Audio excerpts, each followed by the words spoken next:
Welcome, everybody, to Newcastle Fans TV.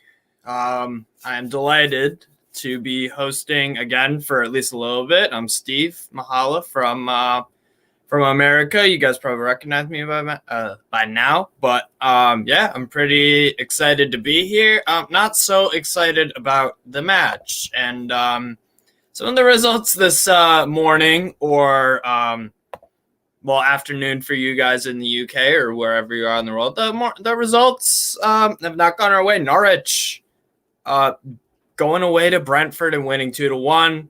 Now we're bottom. We're bottom of the table. And Jordy, tuned for life. Evening, Steve. Evening to you, Mr. Jordy, sir. Kenny with C. Barber still closed in the USA. Yeah, not good results so far today in terms of the teams around us. Then Burnley tying up with Chelsea. Yeah, just as Kenny mentions that. Afternoon, Kevin, too. What's going on? Yeah, I am extremely concerned about the game against Brighton in about a half hour time. I'm very, very concerned. And part of this concern is, surprise, surprise, the shoddy lineup. I'm not a fan at all of this lineup, and we'll go over Newcastle's first. So you got Carl Darlow in goal, Jacob Murphy, Emil Kraft, Jamal Lascelles, Kieran Clark, and Matt Ritchie. That looks like a back five to me, in my opinion, right here. And then Isaac Hayden, John Joe Shelby, Miguel Almiron. So that's all right. Miggy and Hayden, but fucking John Joe Shelby. So this looks like five, and then the three midfielders. And then two up top with Callum Wilson and ASM. And honestly, that's how we are going to get our points today. Well, it's going to have to be because of a team performance. But sadly, I think we're playing for a draw, which is a pretty pathetic mentality. And just as I say that, Kevin Fawcett says team is set up for a point. Shocking lineup. I agree. Yeah, just let me know, guys, what you think of the lineup. I give this lineup, if I were to grade it, probably about a 4 out of 10. There are 4 things that I like about the lineup. Everything else is pretty shocking. Dallas Schwartz, morning from California, 10 a.m. here in NorCal. Lads need to get the points today. And notice how Dallas Schwartz says points, plural. So that means 3. I'm not happy with a point, guys. I don't know about you, but I am not happy with a point today. We need to. It has to stop at one certain point. At a certain point, we need to start getting wins. Wins is the key to survival, not points. 1 point loss, 1 point loss, lost point. You know, we have to start getting 3 points, and we got to start now, and we got to somehow win this game. Do I think we'll win this game today? No. But the lads need to step up. They need to step up and get us the 3 points. Another thing I'd like to say about the lineup is, where's Karl Dubravka? Where's Dubravka? Is he healthy? Is he fit? I would much rather have Dubravka in than Karl Darlow, because Darlow has not been excellent as of late. Crafton, Lascelles, and Clark would crumble in a 3, must be a 5. Yep, probably. Park the bus plus the driver as well. Again, agreed. Fulham drew last season, result down. Exactly. That lineup will be about as entertaining as watching snow melt. I was thinking the same thing. It's like trying to enjoy Chinese water torture. It's not going to be fun. So Dubravka on the bench again, despite being our best keeper. Yeah, I'm not a fan of that decision either, to be honest. Shelby getting game time must be a rough situation in the dressing room. Shelby needs to make an actual point to me and to every Newcastle fan of, why are you starting this game? Are you actually doing well in training? Are you actually going to translate those, the good stuff in training to an actual good performance for 90 minutes? Dubravka playing next week for international for Slovakia. Yeah. Why change Manquillo when he was our best player against Chelsea, yet Ritchie still starts? That's another very good question. And Graeme Jones, to me, bad lineup, man. Bad lineup. I'm not happy to see Shelby either, Frank, to be honest.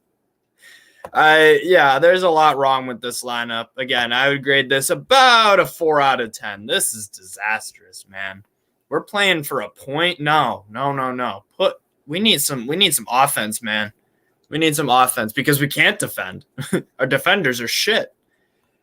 Connor Chalmers. Hey, Steve. Good to see you, my friend. How's it going? I'm doing pretty good, man. Pretty good. I'm being pretty optimistic pessimistic. I'm quite pessimistic about the game against Brighton, but I'm doing good. I'm enjoying my Saturday. And hopefully Newcastle can actually pull something out of the bag and make it even better.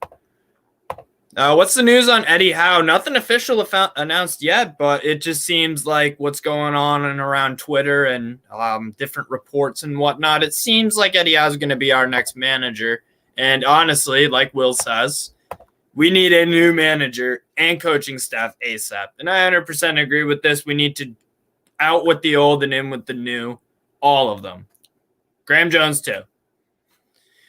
It's harsh, but we're not a charity club. We're not giving out stuff for free and being nice guy. No, this is a football club, and we need to survive in the Premier League. It's as simple as that. It really is. It's as simple as that. So, Yeah, I agree. New manager in, new coaching staff as soon as possible. We need it by that Brentford game. We need him by that Brentford game after the international break, which I believe, if I'm looking at the date right now, it's the 6th. So in about 2 weeks' time for the match against Brentford at home. We need him by November 20th. We absolutely need Eddie Howe in, or a good manager of some kind by the 20th. Absolutely. Why can't we just start our best team, says James. Dubravka, Shar, Mankey, Willock should all come in. I agree. We need to start our best team. I don't know what Graeme Jones is really thinking. It's probably just I don't even know what to say, man. This Clown Jones has no bottle either. I agree with that. He's a nice guy and all that, but like I just said, we're not his charity. We need to start being ruthless, and if you're not good enough for the job, you get out. Reports on Twitter that Howe will be in the director's box at Brighton. Interesting news. Mark, looks like he's a West Ham fan. Howe turned down Newcastle job due to not being able to bring his own staff in. I hope that's not true, but we'll see. We'll just have to see what happens and what transpires. So went over the Newcastle lineup. May as well look at our extremely our talented opponents here that we're coming up against in Brighton and Hove Albion. I mean, my God, the way that Graham Potter has these guys playing is unbelievable. I mean, if we just take a quick look at the table, I mean, my God. So, there we go. If we look at the table here, they're 7th in the league with 4 wins, 4 draws, and only 2 losses. So Man United have lost more games than Brighton. Arsenal have lost more games. Wolves have lost more games. Not many teams only have 2 losses. Liverpool, Chelsea, obviously those two. They have same amount. Only Liverpool and Chelsea have less losses than Brighton. I mean, that's shocking. That's crazy. But Graham Potter is an excellent manager, as we can see, and the record shows it. And the work that he's done at Brighton over the past few years, he's also shown that he is more than up for it as well. So with the Brighton lineup, they've got Robert Sanchez in goal, Tariq Lamptey, Mark Cucurella, the recent purchase from Getafe, Lewis Dunk, Bissouma, Trossard, Mwepu, Adam Lallana, Solly March, Shane Duffy, and Joel Veltman. So it looks like the 3 center backs would be Duffy, Veltman, and it would be Lewis Dunk. Cucurella and Lamptey would be left and right. And then I'm assuming Bissouma, Mwepu, and Solly March and Lallana, so maybe a 5-4-1. Maybe on Google they can actually show me what their formation is, but we'll see during the game. But yeah, Brighton are formidable opponents. 2-2 draw recently with Liverpool, a 2-2 draw in the FA Cup. Also, they lost in penalties to Leicester City. 4-1 against Man City. There's no shame in that, really. Scoreless draw with both Arsenal and Norwich, which is a bit surprising. And then they drew 1-1 with Brighton. But they've got some good wins on their they've got some very good results on their resume as so far this season. So it looks like that they'll probably be, maybe a 4-2-3-1. Actually, now that I think about looking at the Liverpool lineup, they lined up with Cucurella as the right back, Lewis Dunk, Duffy, and then Joel Veltman. So it looks like it's going to be a 4-2-3-1, actually. I forgot that Veltman can play as a right back, actually. So that's a fair point. But yeah, this will be this is going to be a very tough game for Newcastle to get any points out of this game. To be honest, I think it'll be 3-0 Norwich, or sorry, not Norwich, 3-0 Brighton, and it's gonna. I think that for the first half, we'll maybe let in a goal or maybe even go in 0-0 at halftime. But I'm not. I don't.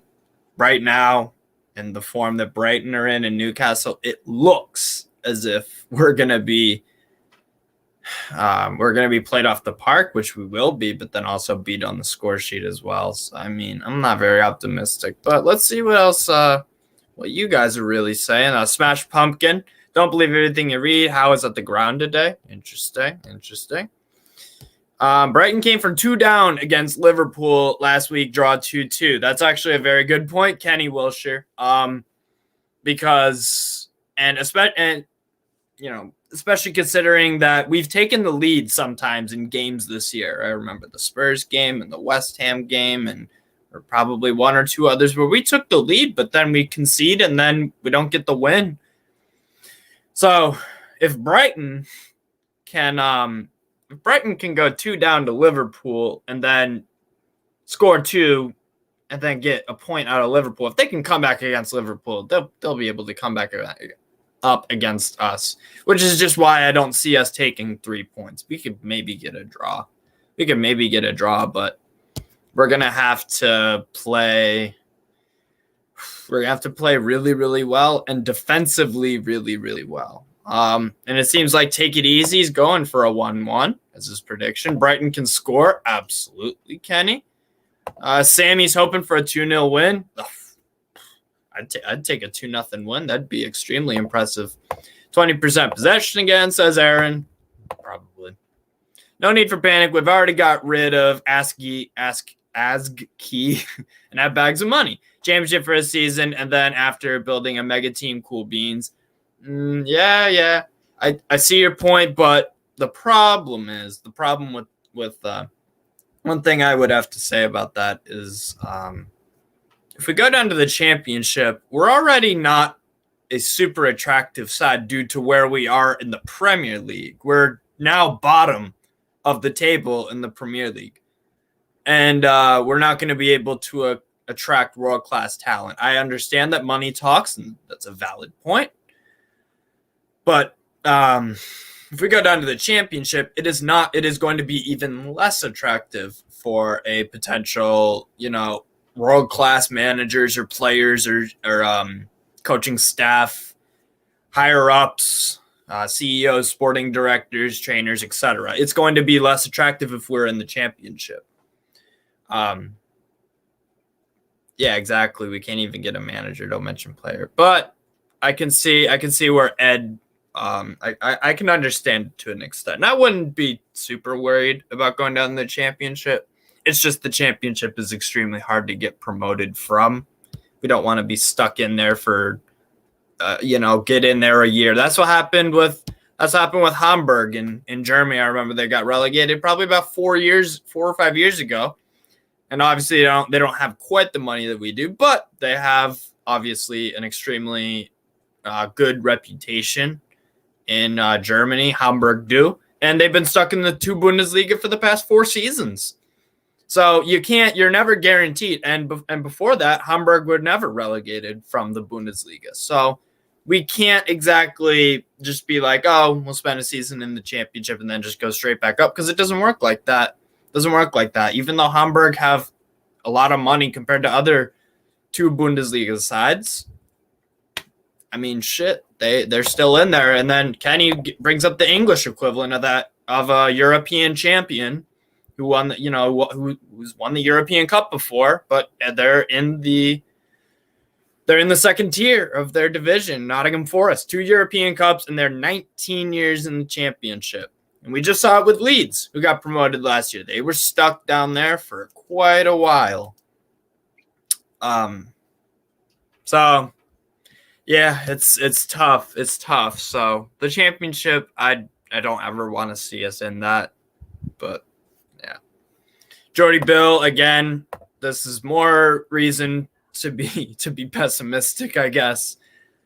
We have never beaten Brighton in the Premier League, and we've scored once.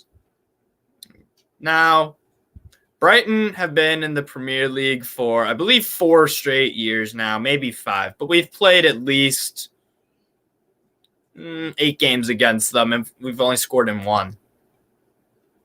So I agree. We have a horrible record against them. We really do. So I'm not very optimistic. Brighton will win, says Astonico. Probably. It seems like he is a Brighton fan. Up the Seagulls. Good luck to you, my man. I don't know. We're not talking sort of rich. We're much better off than the Ashley years. 100%. 100% have to make that clear. I agree with you. These guys, I would take a year in the championship with our owners rather than Mike Ashley. 100% agreed with that. We're much better off than the Ashley years, and I'm fine with bouncing around for a few seasons. Me too. Getting our sea legs in that. I agree. Yeah, Brighton came up with us, I think, 4 or 5 years ago. And they've done well to stay up. There's been something going on in training, because why does Jones persist on starting Richie, Darlow, and Kraft? I have beggars belief, dude. I have no idea. Especially Richie, because we've seen twice last year, if you guys remember, those 3-0 just absolutely, they were terrible performances, and Tariq Lamptey had an absolute field day against Richie at the same position, and Brighton are even better, and we're even worse. Doesn't bode well for us. We have to change something up, and we have to change the way that we play, man. We have to change the way that we play. So, come on, the Toon Army, NUFC. Hope today the day we win a game of football. Me too. Absolutely. Would love nothing more than a win. Look, we're not even halfway through the season. Don't worry, we will be okay. Yeah. I can understand that, Lloyd. I can understand that. There's lots of managers that would love to manage Newcastle, but sadly, your owners have lots of money. But it looks like they're a bit clueless to running a football club. I think it is a little bit too early to judge the owners quite yet. They are new to this sort of thing, and so they will be learning on the job. But I think it would be harsh to say, oh, they're clueless and they've only owned the club for a month? So 36 more points needed. That's the big problem. We need a lot more to get to that 40. Yeah, this is going to be really tough. It's going to be a really tough game, and Brighton will play the way that we want Newcastle to play. We'd be very fortunate to come away with a point today, but we need to attack for the win at all costs, especially with the bottom teams picking up points this weekend. Absolutely, it's already happened, man. Absolutely. I wanted to ask you guys, who is your danger man for Brighton? Who are you guys looking out for? Because I'll pull up their lineup again.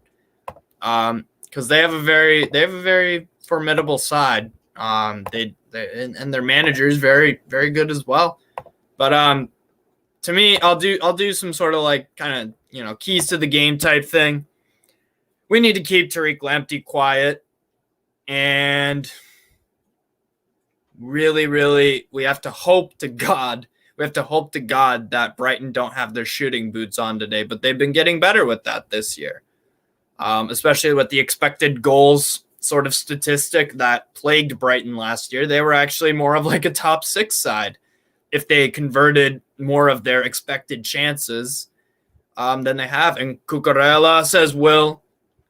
Yeah, absolutely. Fantastic little player. Great pickup for Brighton.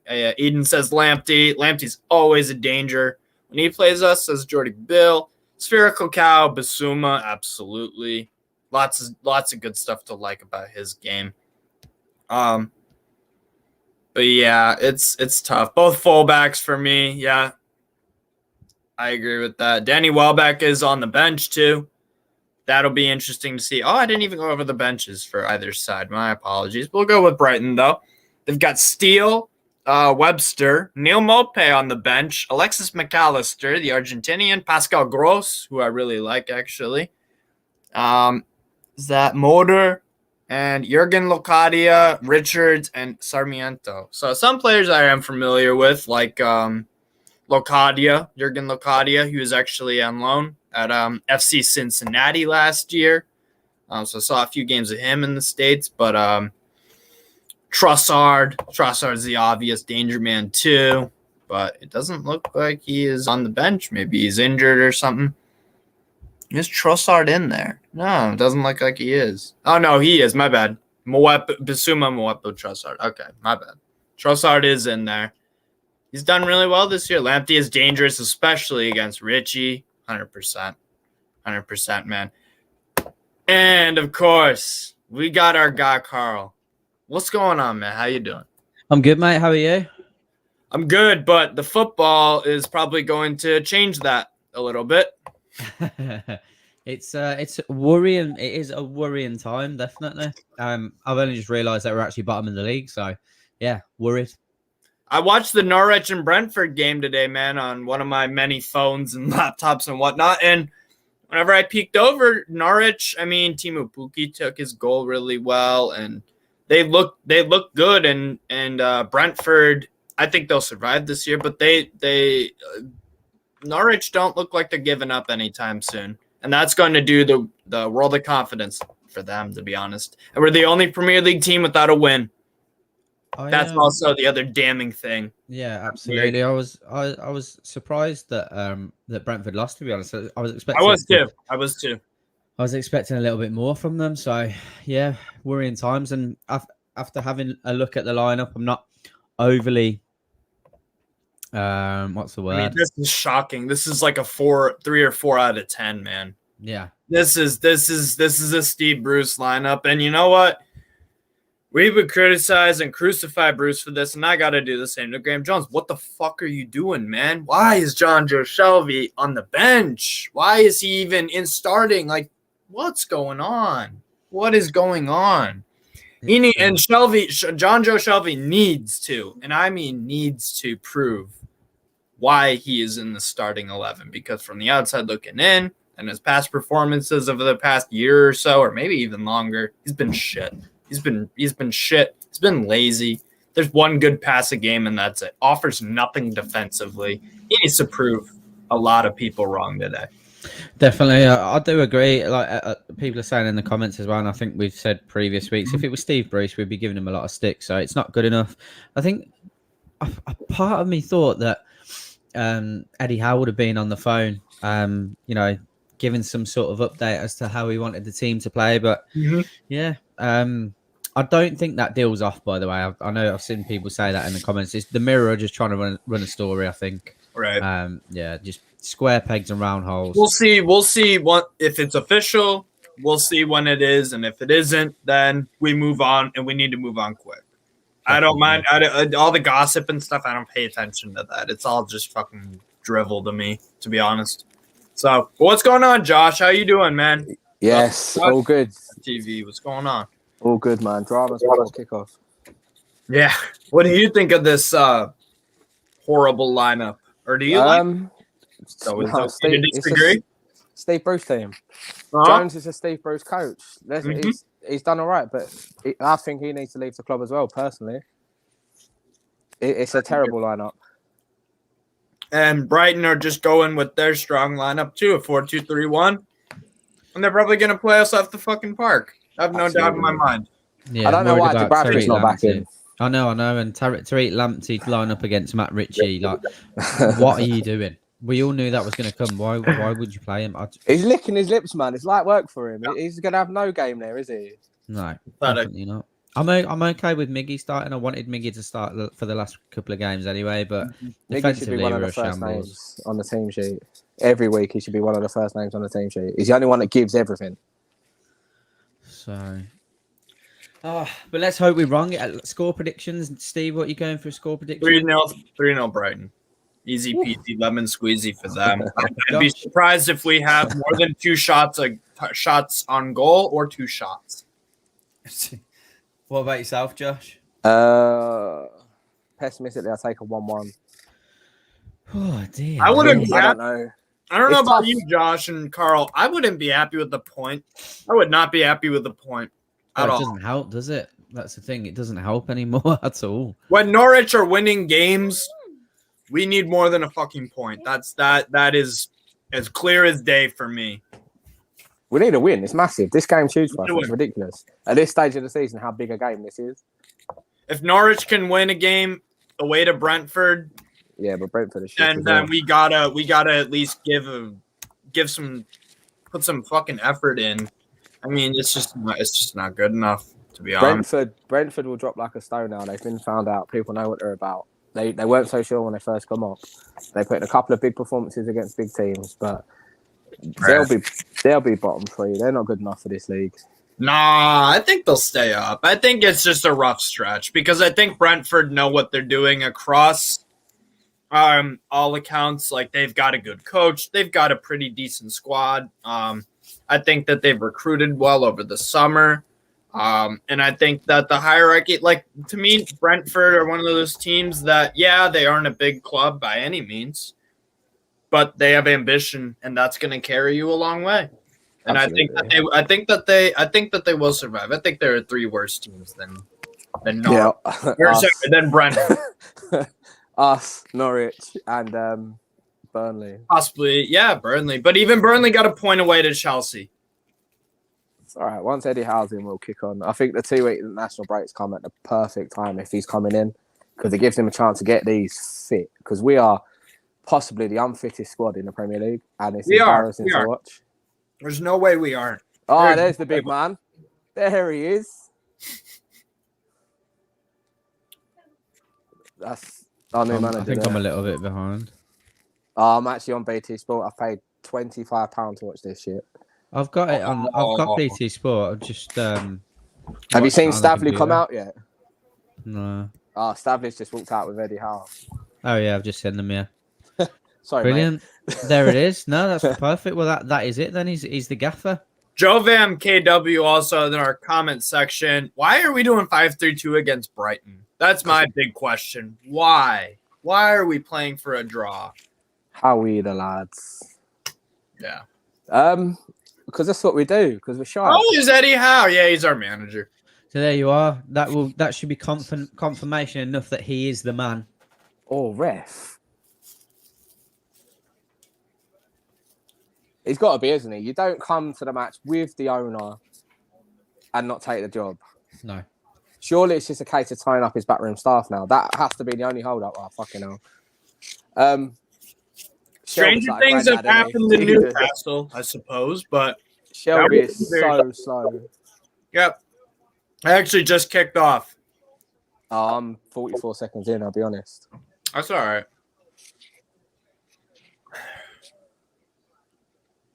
At least we're going to lose in style tonight. Shit. I love that. I love our away shirt. Do you know what? I prefer the third shirt. That's a really nice one too. I like Castor, the stuff they make. It's pretty cool. Just wish they'd get the sizing right. Yeah. Is that your new shirt on, Carl? Yeah, mate. Big man things. I love it. It's a nice tuck, to be fair. It's not even the front, man. The back. The back's class. Yeah, appreciate that, mate. Oh, God. How's the little one getting on? Yeah, he's very well, thank you, mate. Very well. Everything is all good. How about your children? Mine is currently kicking a football against the back window, so yeah, he's mint. As he should be. To be fair. Yeah. Do you know what? It's mental. Like, I've never forced football on him, and over the last month or so, he's become absolutely obsessed. Yeah. There he is. Look. Say hi. Hi. Hello, little man. What's going on? He's gone. Oh, he's back. But yeah, no, he's become a proper little football fan, so it's good. Luckily, he's fallen into we're the richest club in the world now trap. So yeah, right. I mean, I've heard that around a lot, and people are trying to beat us with that stick. They do realize it's not January, right? We're not Barcelona, and we can't get in emergency signings like Martin Braithwaite from Leganés after the window ends, right? And people do realize that, right? It's mad, the abuse we're getting, and you're like, but we're still shit. Yeah. Like, it's the same group of players, and yeah, of course we're going to be shit. Until Eddie Howe comes.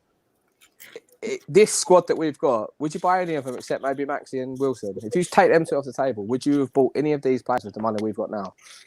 Maybe Jacob Murphy. No. Maybe.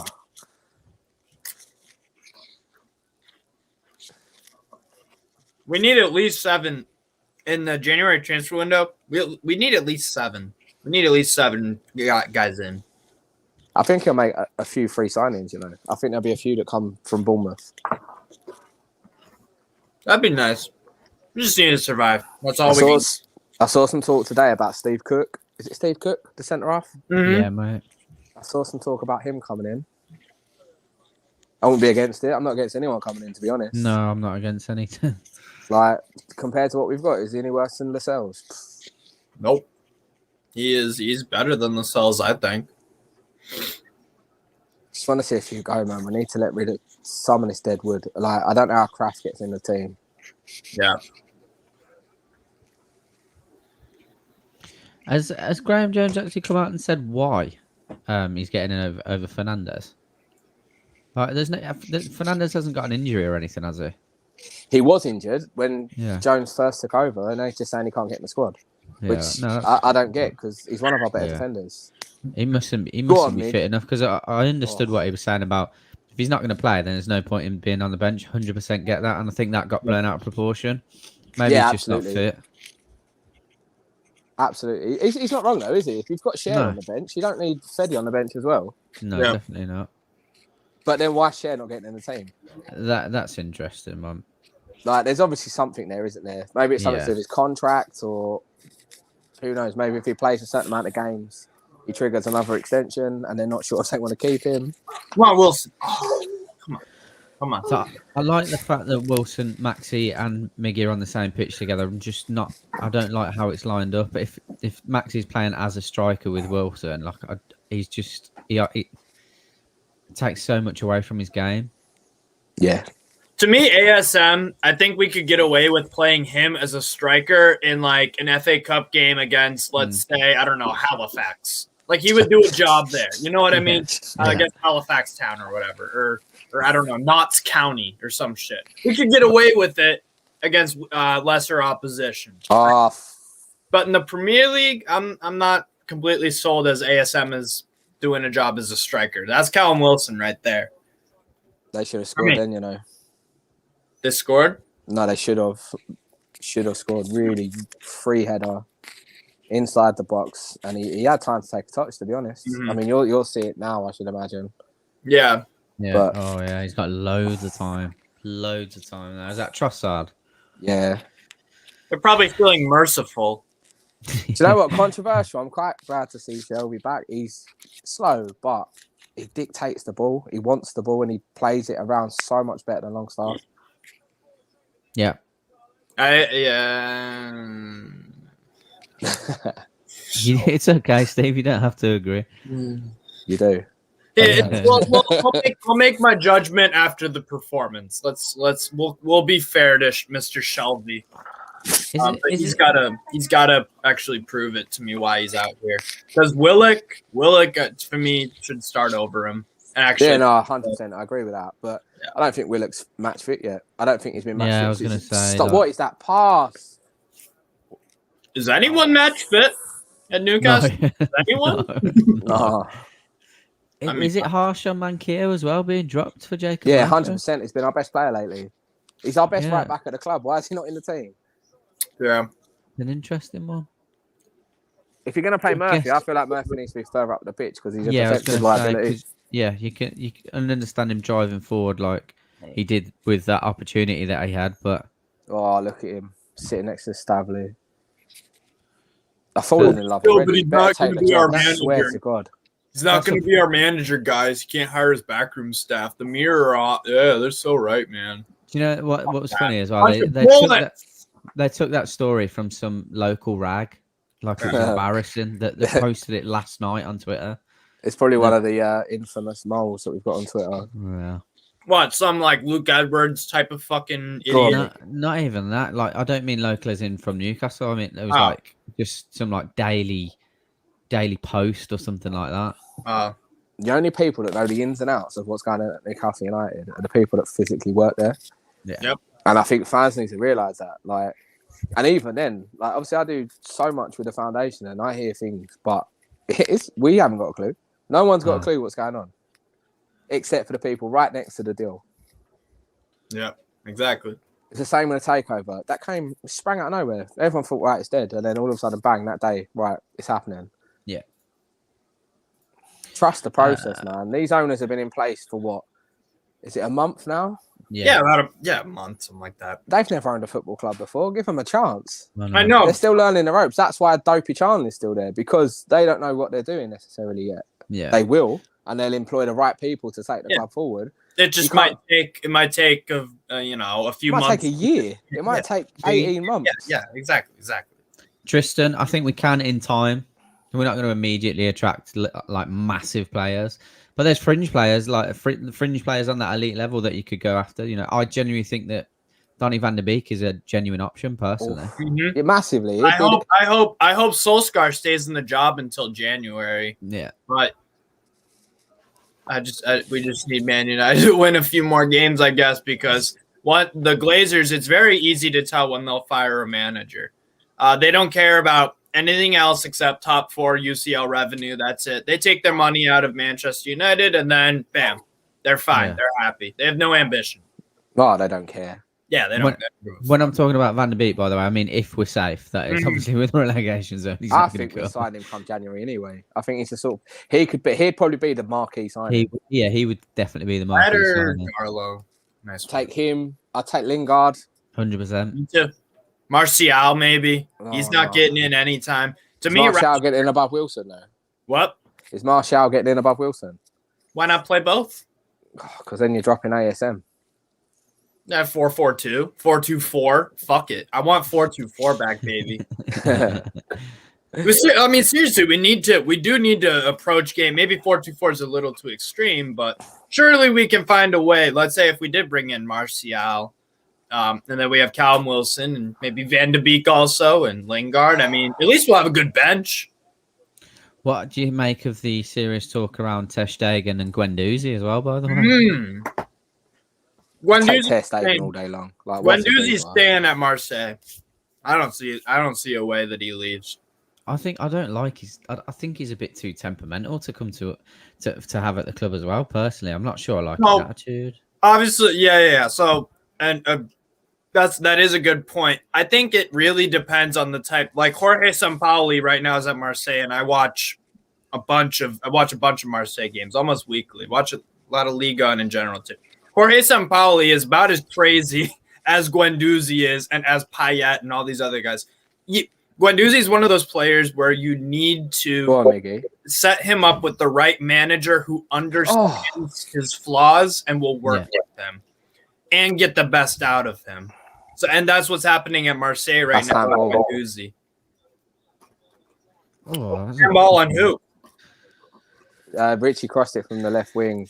It would have been harsh, but we're going to call every single one because we're shite. Yep. We need all the help we can get. Mm-hmm. That's Lascelles getting a book in already. Yeah, he's going to put it back. Surely he's booking him. Yeah. The other thing I like a lot. It's too slow.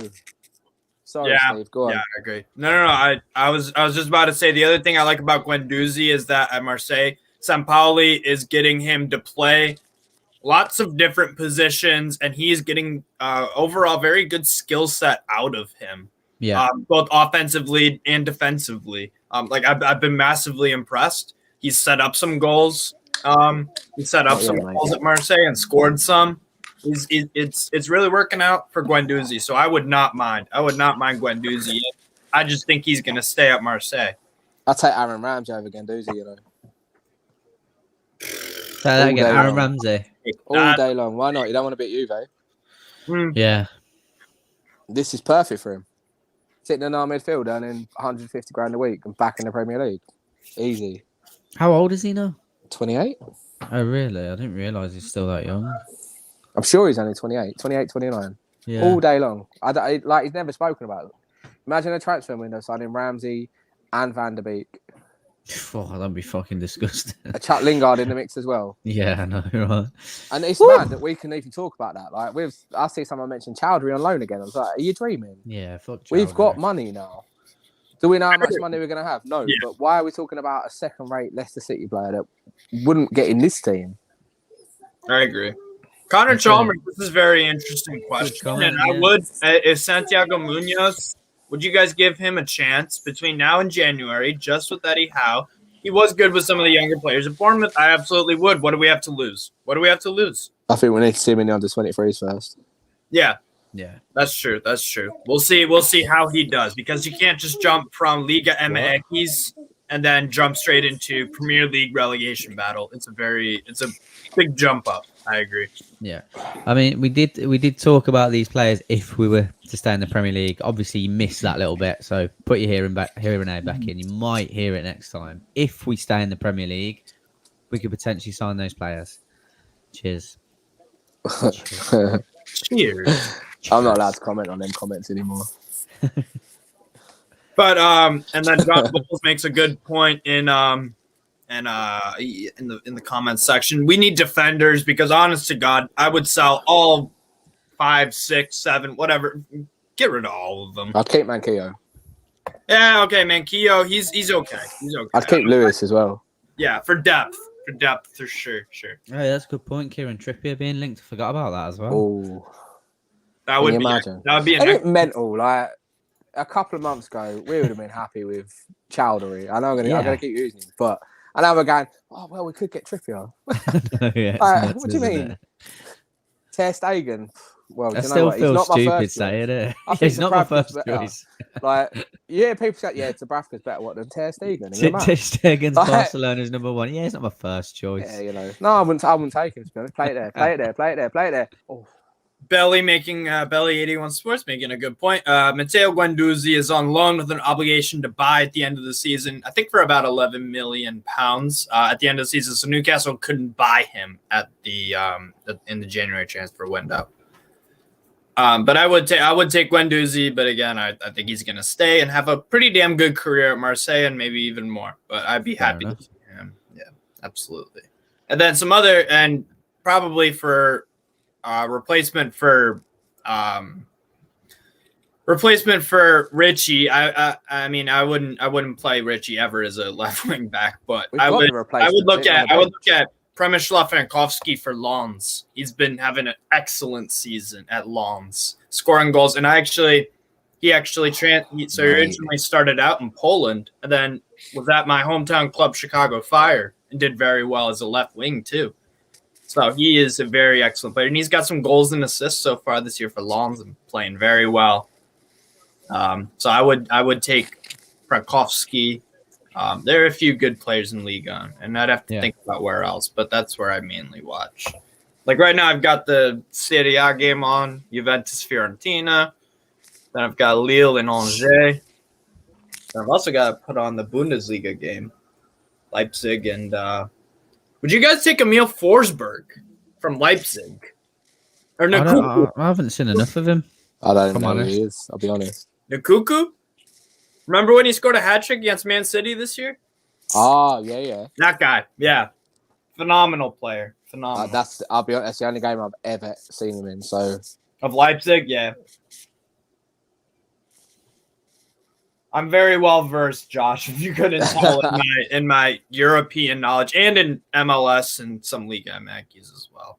I used to be when I had time, man. But yeah. That's what my weekends are for, man. That's what my weekend's for. I wait until my girlfriend's out of work, and then I'm just watching all types of different football. Till then, do you even sleep though, Steve? Like it's like you don't even sleep. Go on. Oh yeah, I sleep. Go on, drive at them. You're like what I am with the NFL over here. Yeah. Do you know what? I love Isaac Hayden, but his decision making's terrible. He's so slow at reading the game. What, bro? Don't let him hear you say that. Man will be in your DMs. He can hear it. I'm seeing him on Tuesday, to be fair. Mm-hmm. Yeah. I've got an award ceremony to go to. Cool. Where's that at? At the club? It's at St James's Park. Yeah. Where is it? Yeah, it's the annual foundation dinner. Awesome. So I'm tagging along to that, which will be nice. So wait, Rob O'Neill, he says you have to be realistic about players. You will not get Van de Beek, Ter Stegen. Okay, I can see that. But then he says Lingard. Tell me why. Rob, tell me why. Yeah. Why am I going to get Van de Beek? I don't mind that you have a different opinion, but I guess, explain just a little more of what you mean or what caliber of player we might attract? You know what I mean? You're well and good saying that, but why can we not get Van der Beek? Is he getting game time at Man United? Yeah, he's played 15 minutes this season.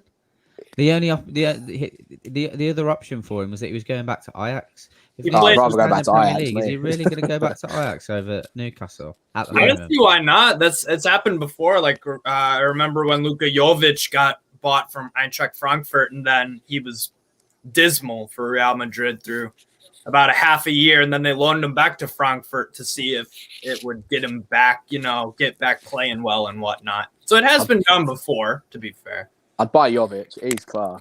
Yeah, I like Jovic too. I just think that Real Madrid are pretty set with Benzema, and who wouldn't? He's an incredible striker. So I tell you what, I did like the Toni Kroos link. I did like reading that. I think that'd be unreal. Can you imagine coming to the end of his career, step into the Premier League? Why not come to us? Yeah.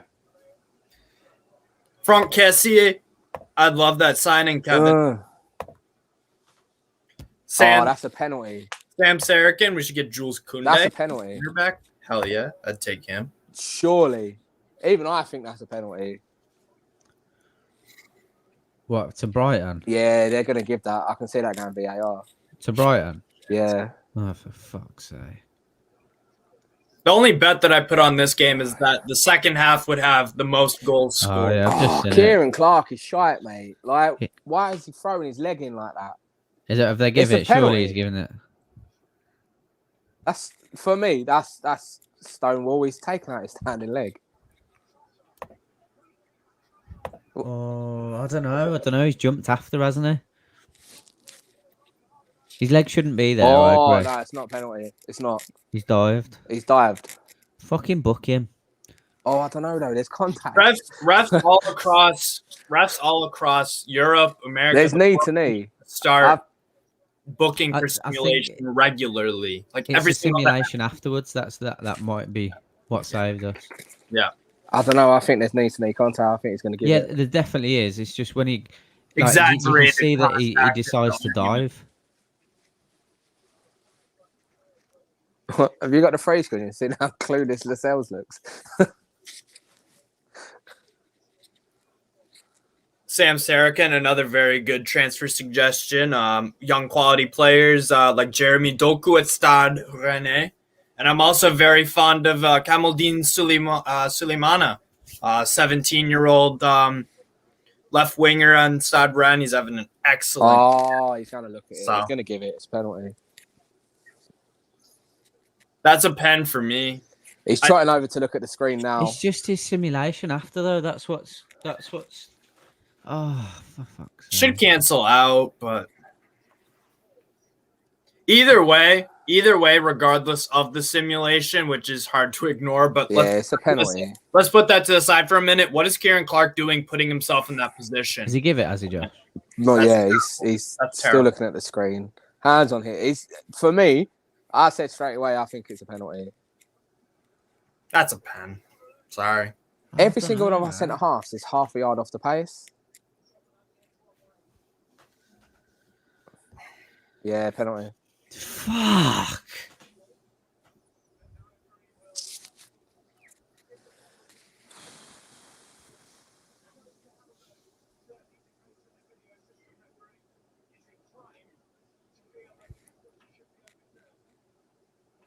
We are. It is a penalty, though. Like I think that's a pen. You can't. That's bad defending. That's bad defending from Kieran Clark. You don't kick at a guy's leg and the ball's not even close to there. That's poor defending. That's championship level defending right there. It's a championship level defender, though, isn't he? Like our entire back line is championship. Darlow, championship. Lascelles, championship. And to be honest, Ritchie, to be honest, with this whole penalty stuff, I'm not biased with this stuff, because if we swapped around the jerseys, we would want a pen. Even Eddie Howe's fuming. Like they've just cut to Howe and he's pointing out the mistake. I can't wait for him to come in. I think he's going to rip this team apart. Yeah.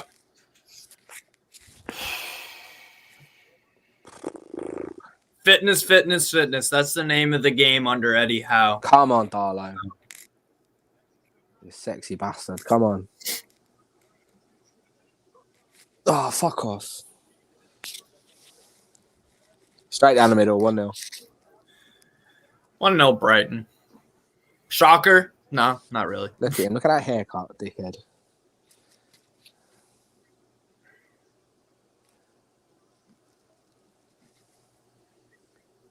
I love this team. You look at that manager there, and he's not shouting to his team. He's not encouraging. He's not barking directions at him. He's still. And that is exactly what Bruce did after we conceded a goal. There's nothing there. I just saw the penalty now. I'm way behind you guys. Jesus Christ. But I just saw that penalty. Excellent strike from Trossard. That's how whenever I'm just screwing around and playing football, if I got a penalty, that's how I do it. Top corner, right down the middle. That's how you do it. And that's, very good penalty. We go 1-0 down. It's funny, one of my group chats. Clark, fucking terrible. One of my group chats, they're all saying it wasn't a penalty. What? One of the group chats I'm in, they're all saying it's not a penalty. And you feel like, are you watching the same game? It's clearly a penalty.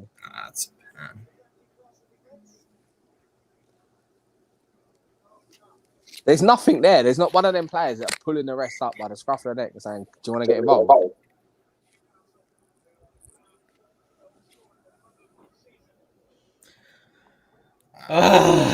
Saudi defending, and that's why we need all our defenders. Get the fuck out. Go play in League One or Championship or fucking third division of Belarus. Maybe you'll be good there, but you need to. This is terrible. It's terrible.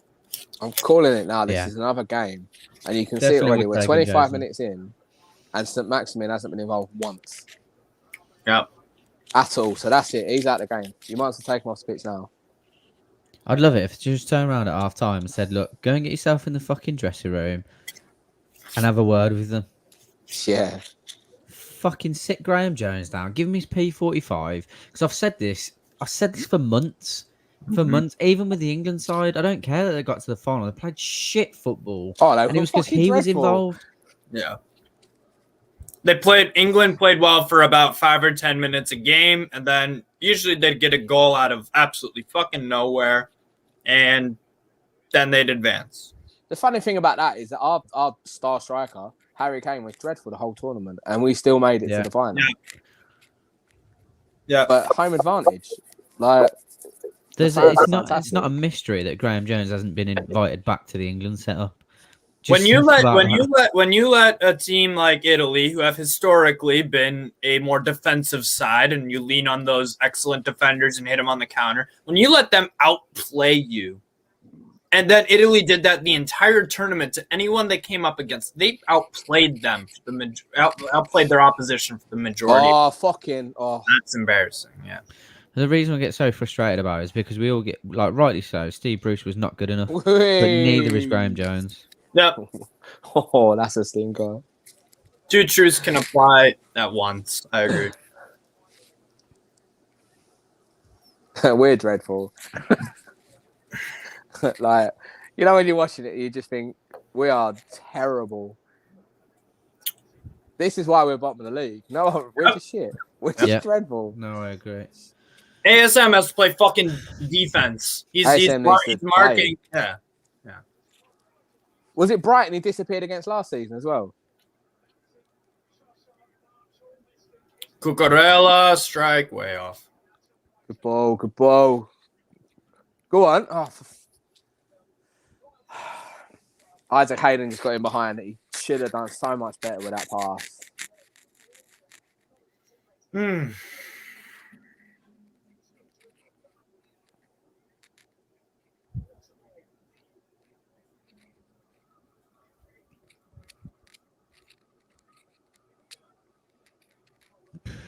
Right, we've got a corner. Are you there? I've just come. Isaac Hayden just won a corner, I think. Oh, nice touch, ASM, to try to do something there. Good ball. Win it? No. Win it? No. That's our ball, surely. Surely. Thank you. Right, whip it in. Whip it in. He's pulled him down. That's a pen. Nope. Fucking hell. Honest to God. Why is Richie taking corners? Why? That's a penalty. That's a penalty. He has pulled his shirt. That's a penalty. Is it going to VAR? No, he's played on. It's us, isn't it? But he's pulled his shirt. I haven't seen it. Check over. He's not giving it. Yeah, no, it went to VAR. Nothing. I felt like that was a pen.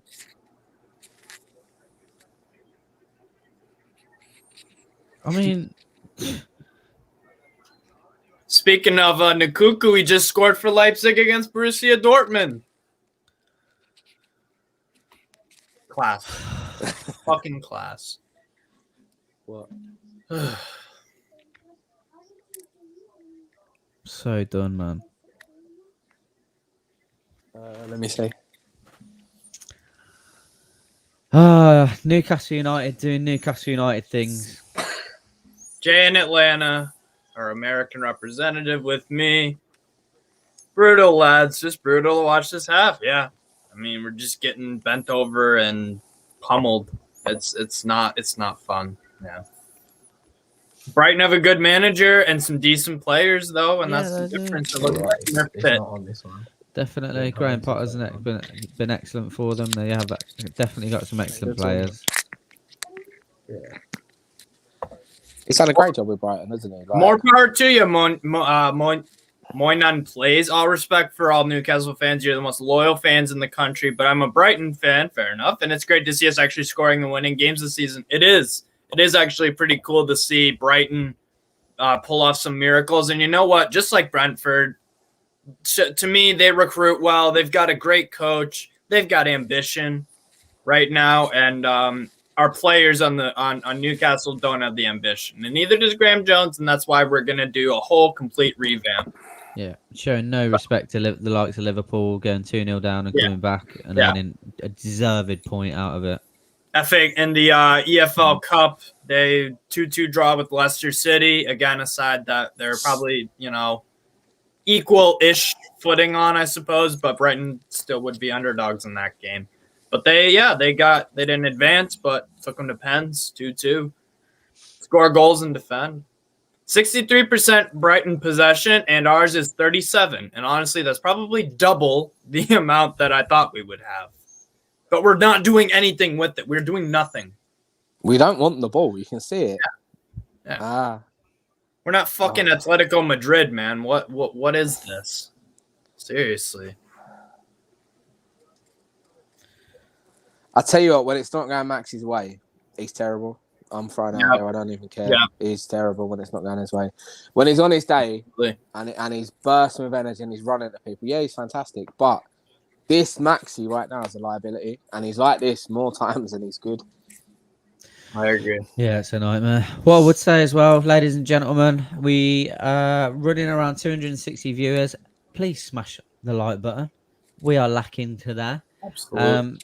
Also, if you're not already, please subscribe to the channel. Plenty of content to come up afterwards and over the coming days, especially with the imminent announcement of Eddie Howe. Everyone's seeing him in the crowd. The lads. I'd say he'll leave. It's a perfect name, isn't it, really? Let's be honest. Yeah, it works very well. Not like that Spanish bloke. I don't know who you're talking about. Not that Unai guy. Never heard of him, me. Be honest, he flopped the first time he was in the league.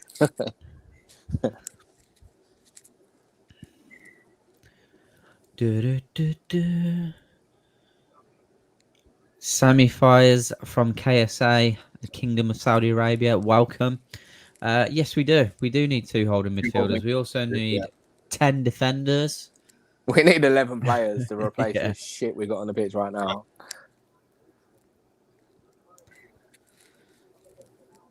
A lot of it's got to go on Jones because the formation's terrible.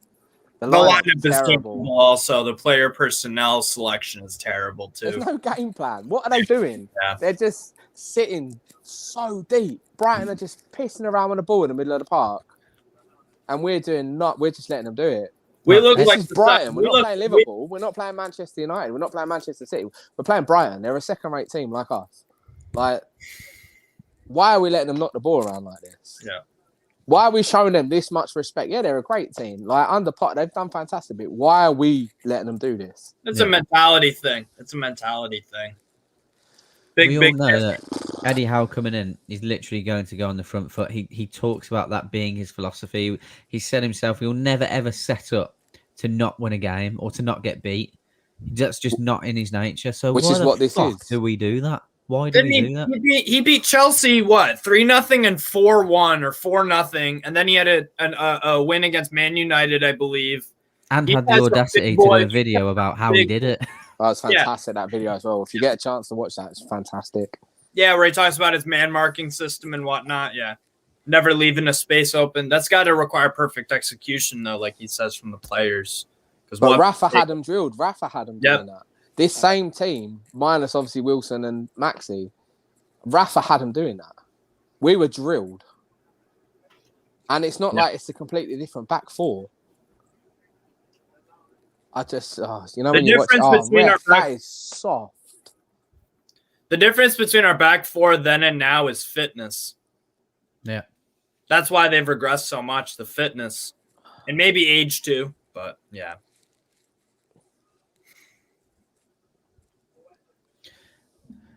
That's how bad it is.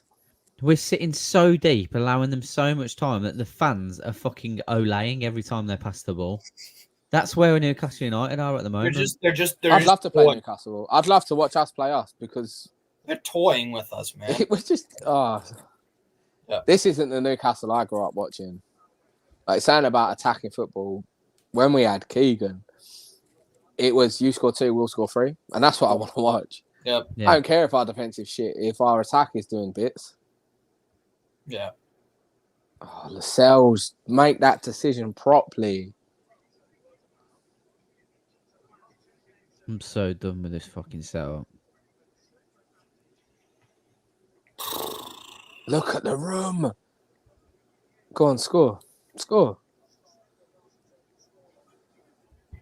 Ref, you play on there. He's knocked the ball out to one of our own men. You play on. The cuckoo. Oh, fuck off, Jones.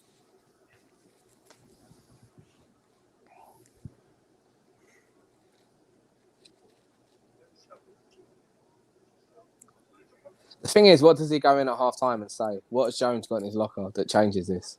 Absolutely nothing. Get fucking Eddie Howe in there. It's got Bruce on fucking speed dial.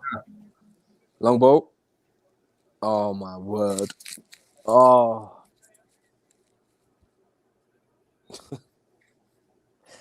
That sums us up. A very simple pass to the byline to Murphy, and he's fired it in at him at 100 miles an hour, and it's going straight out of play. Just embarrassing. just straight up embarrassing. This is fucking abysmal. I have no words. The away fans are fantastic, though. Go on, Maxi, you lazy bastard. You'll see it in a minute, but Maxi needed to go full stretch then. Put that defender under pressure. What are you waving your hands for? Yeah, Derek, he needed to go full power then. Get in, get a touch, and you're winning a penalty. Lamptey. Why do you believe that, Sam? I believe you know, my opinion is you're the complete opposite to yours. Why do you not feel that he's the right man? And if you're saying that he got relegated with Bournemouth, then I would do a little bit more research. Have you seen that list? More than that. No offense. Have you seen that list that came out today about all this bullshit about relegation? How Klopp's been relegated. Yeah, with mine. Ferguson almost got relegated. And he's the most successful manager ever. Yeah. It happens. It doesn't. People try to be like, oh, they don't want to stain their resume. Fucking getting relegated. That'll happen in your career sometimes. Let's not forget about that technological issue with fucking the goal line decision for Aston Villa as well. Yep. Yeah, they should have been relegated that season. Well, if that counted for Sheffield United, then Villa Yeah, they're gone. Villa would have been down. Yep. But they're saying things like, "Oh, well, Keegan come to us when we were shit. Robson came to us when we were shit. Rafa came to us when we were shit. Yeah, we got relegated under Rafa, but ref, honestly, that is soft. We got relegated under Rafa. Yeah, it wasn't Rafa's fault, but he still came to us when we were relegation fodder. Eddie Howe was also poor at Burnley in the championship. Wasn't that what 10, 15, not 15 years ago, 10 plus years ago when he had that stint at Burnley? 2011. Look what he did with Bournemouth.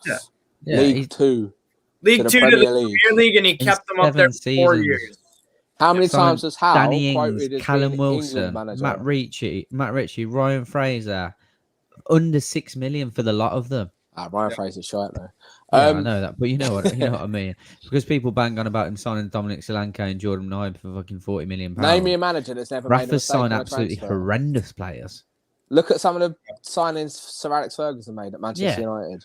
Jemba, Gabriel Obertan. Fucking hell. Nah, who's that The Portuguese? list is endless. Bebo. Bebe or something like that. Bebe. Kleberson, man. He signed Kleberson. The geezer was a paedophile. Like, that was never proven, by the way, but disclaimer. But no, every manager everywhere. hasn't signed a shit player. It's just it's some of the criticism. It's just like Aston Villa just spent 38 million on Buendia, and Buendia is fucking pony. Absolutely pony. What are you doing? Excellent championship player. Like Dwight Gale, absolutely excellent in the championship. Can't do anything in the Premier League. It's the same as every Solanke team at has Bournemouth some. now. Yeah. Oh my word. Solanke at Bournemouth now is banging the goals in. He won't do that in the Newcastle Premiership. sold out to the devil. All right, the devil wears Prada, bro. Fine with me. The same devil that Daniel Levy tried to deal with when our deal fell through. Just saying. Oh, we've not got a Spurs fan giving it loads again. Daniel Levy tried to poach the Saudis from under our nose. Let's just remember that, shall we, Mr. Tottenham fan? I hope you're not using social media today as well, Brian Sample. You know, No, I hope you haven't filled up your No car. gas in your car. You got to use grease oil. Or watch Disney Plus, or well, you know, drinking Starbucks. Hope you're not doing any of those things. I tell you what, drinking a Starbucks Basically, you is just more have to enjoyable than stay. watching You have this, though, to, isn't you it? have to stay in your house, and you can't do anything. You can't do anything. You can't. And enjoy your cheese room, bruv. Yeah. Oh, wait, it's not there. Yeah, it didn't get built, did it? That one didn't come in on the mortgage. We might be shit, but at least we know it. Nice We're going to one. buy Harry Kane just to let him rot in the reserve so he don't beat Shearer's record.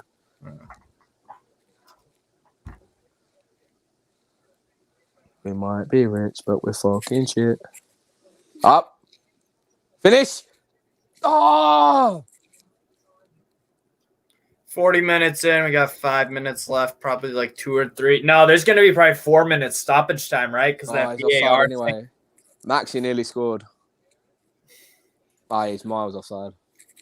Do you watch boxing? Do you watch Yes. the Formula One? Nope. Honestly, Sure. people like you are fucking thick.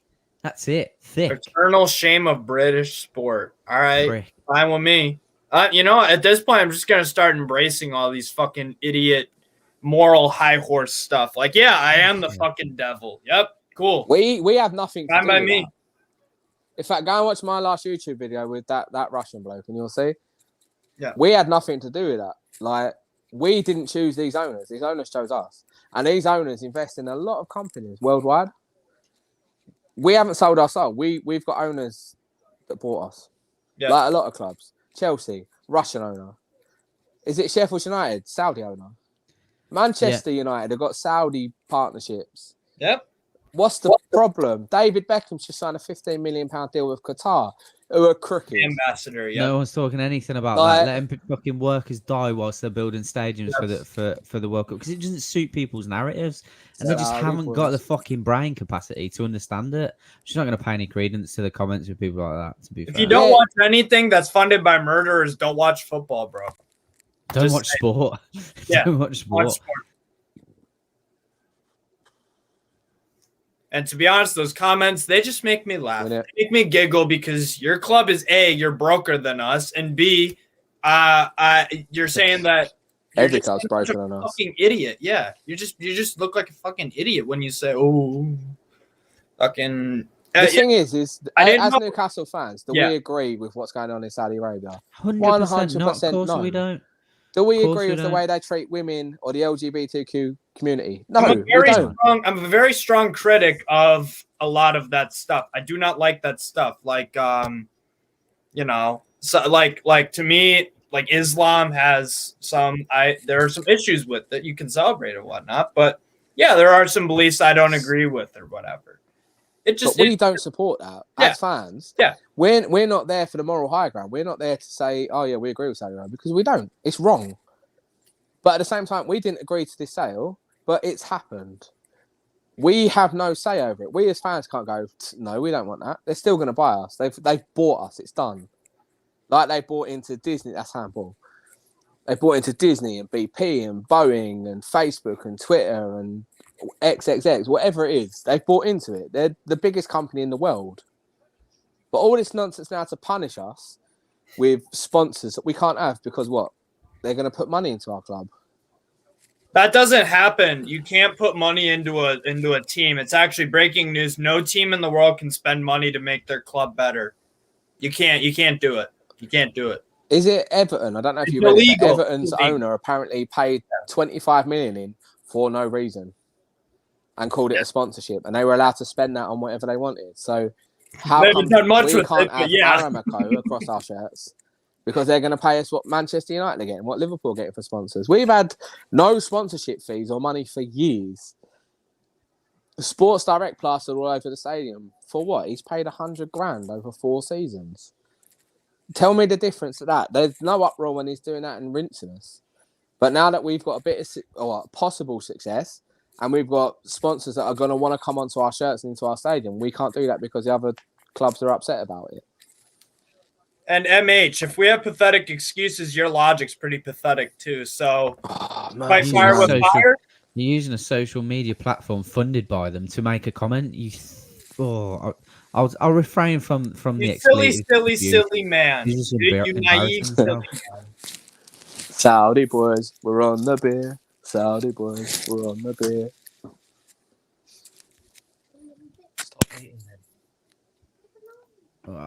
This just tells you how boring and dull our fucking performance has been this half, by the way, that we have to entertain the trolls and their stupid fucking... I'll entertain them all, me.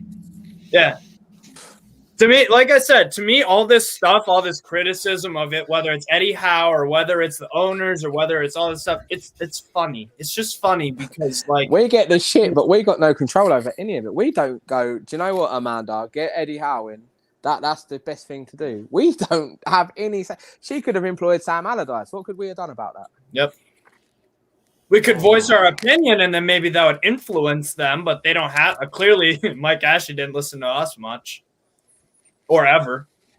Behind the scenes, people don't know what's going on. And I know for a fact that the new owners have had great meetings with United with Pride, the food bank, the foundation, and everything going on behind the scenes. So can we influence them into possibly making changes? Maybe, who knows? But it's not us. You're not the sporting director or the owner of Newcastle United Football Club, Josh? I thought I was speaking to the owner. My apologies, sir. That's it, man. I thought that you were in total control. I wish. Sack off half of these. We're not a Bundesliga club where 50% are owned by... Every single German club is 50% owned by the fans.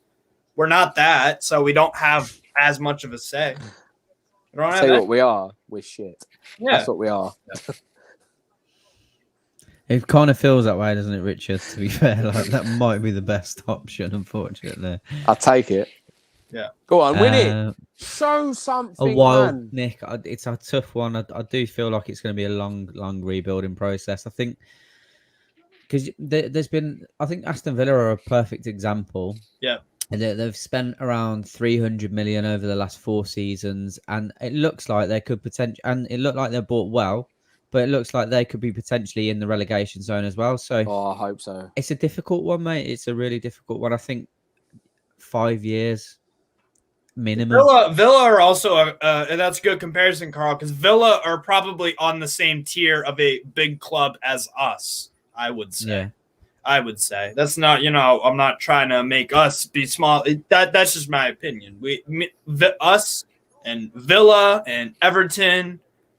Who's another pretty big club? I really hope Villa get relegated though.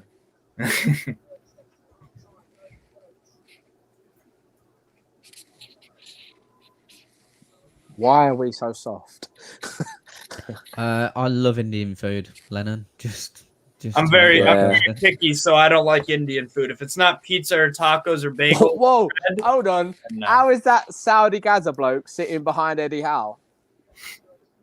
Like, genuinely. Well, Al Walid. Yeah, he's sitting in the director's box behind Eddie Howe. Really? Yeah. You'll see it in a minute if you're on BT Sport. I thought we were fantastic that half, lads. I don't know about you. Have you seen it? Yeah. How? I'm gonna have to have a word of fun 88, mate. Like, Interesting. it's mad. Oh yeah, he is interesting. So Eddie Howe's gone straight in and gone to Staffley. Do you know what, love? It's not going to work for me, this. Wait, so MH, who do you support? You obviously must support a huge club, right? And they wouldn't happen to be any Saudi links, Russian links, anyone fucked up, right? Right?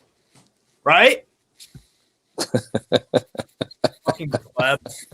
Fucking idiot pleb. It's funny.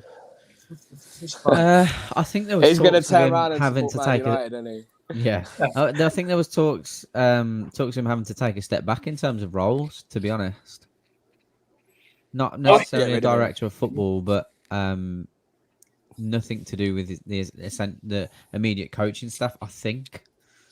Lads, I will be back in 2 seconds. No worries. Sounds good. Oh, that was fucking diabolical. Like usual, I wasn't expecting anything. Eddie Howe's having second thoughts. I wouldn't blame him, to be honest. Yeah. Newcastle are rubbish. Yes, Harry. Yes, we are. The city is blue. Sorry. The city is blue. American sports make me laugh when they call things like the World Series and Super Bowl as they're the only nation to play them sports. That's not true. The World Series is played in Cuba, Venezuela, many different nations, Canada also, and there are, Italy. I remember who was that guy? It was a New York Mets player, Piazza. Sorry. I forget his name, damn it. But he bought into a club. So Italy actually has some decent baseball sort of history thing. So that's not actually true. But whatever. It's the Super Bowl. Whatever. What happened to Sunderland? They're fucking shit. I don't know what else to say about Sunderland. I agree with what Connor says about getting Eddie Howe in the dressing room. I think they genuinely should do that. Absolutely. Why not? What do you have to lose? He's the manager, so it's not exactly you're not undermining Graeme Jones because Eddie Howe is the manager. So get him in there. Him in there. This American is a total joke. All right, cool. Just ignore. At least I'm fucking funny. So that's cool. Newcastle will have it rough until at least the end of the season. 100% agreed with you, Lord Tantrum. Super chat coming in here from Sammy Faze. Thank you so much, my man. Thank you very much. I really appreciate it. All the donations from you guys with the super chats, by the way, go towards the channel, not towards my pocket or anyone else's. It goes into improving the channel, better cameras, lighting, stuff like that. It goes into the channel.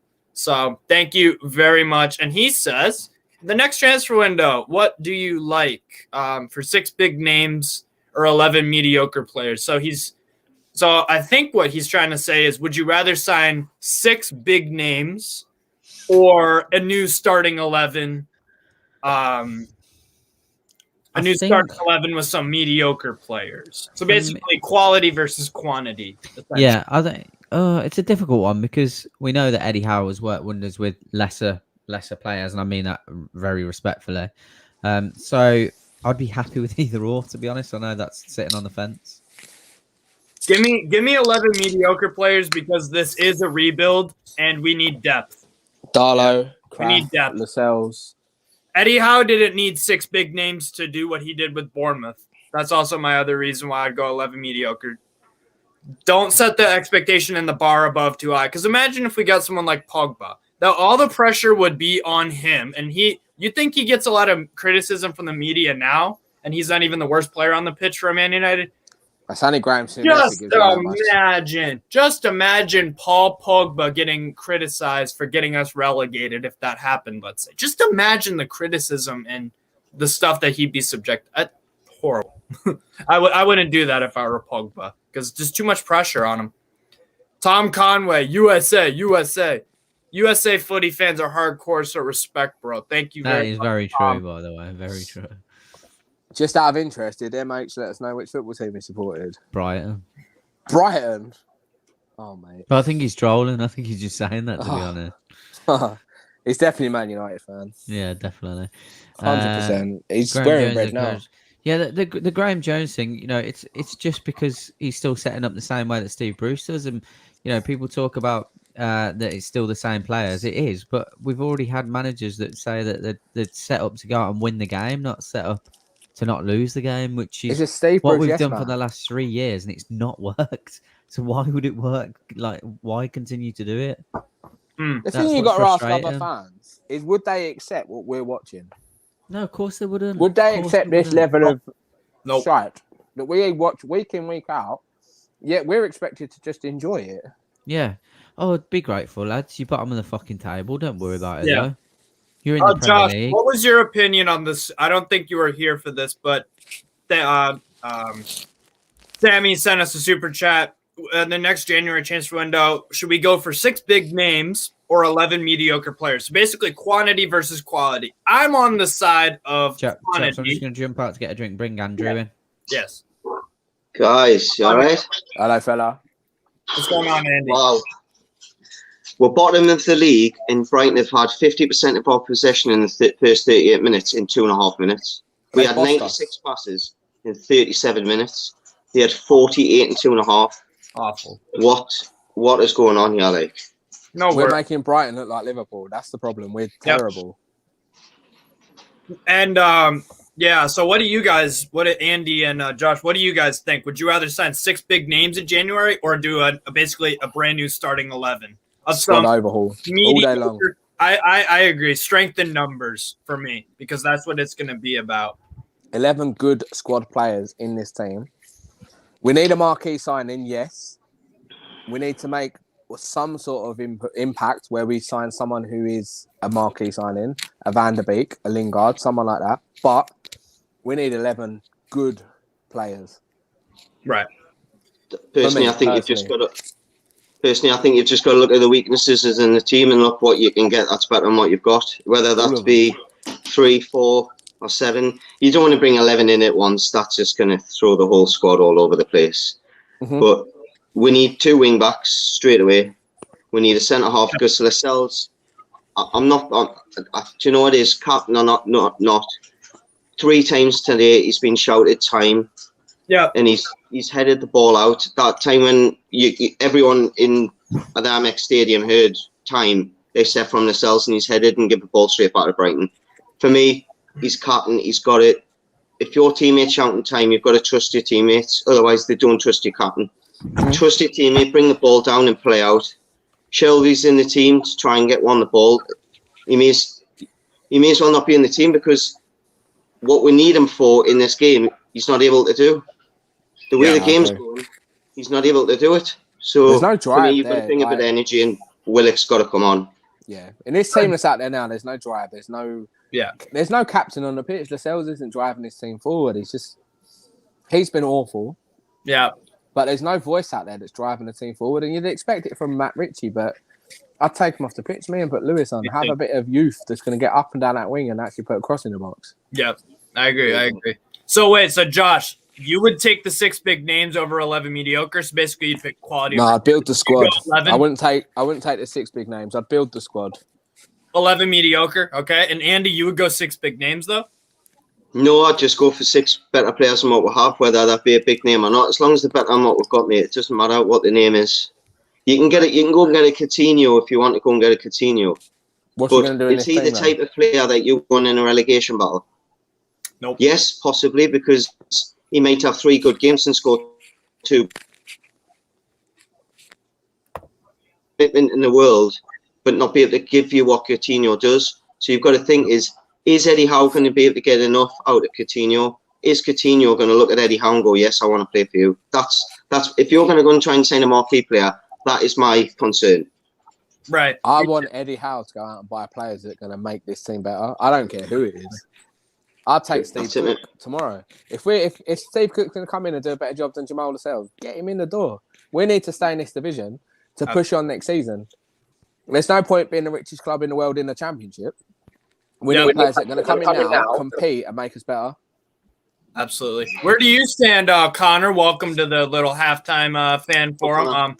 What do you think, Connor? Would you take 11 mediocre players, so maybe like Steve Cook or I don't know, who's another mediocre player that's been kind of linked with us? I would put Lingard in the mediocre a little bit, just because he isn't that like superstar. He is a very good player. Don't get me wrong. Let's call him fringe rather than mediocre. Fringe. Well, would you take 11 mediocre players, Connor, or would you take 6 superstars at the January championship? I'm going 11.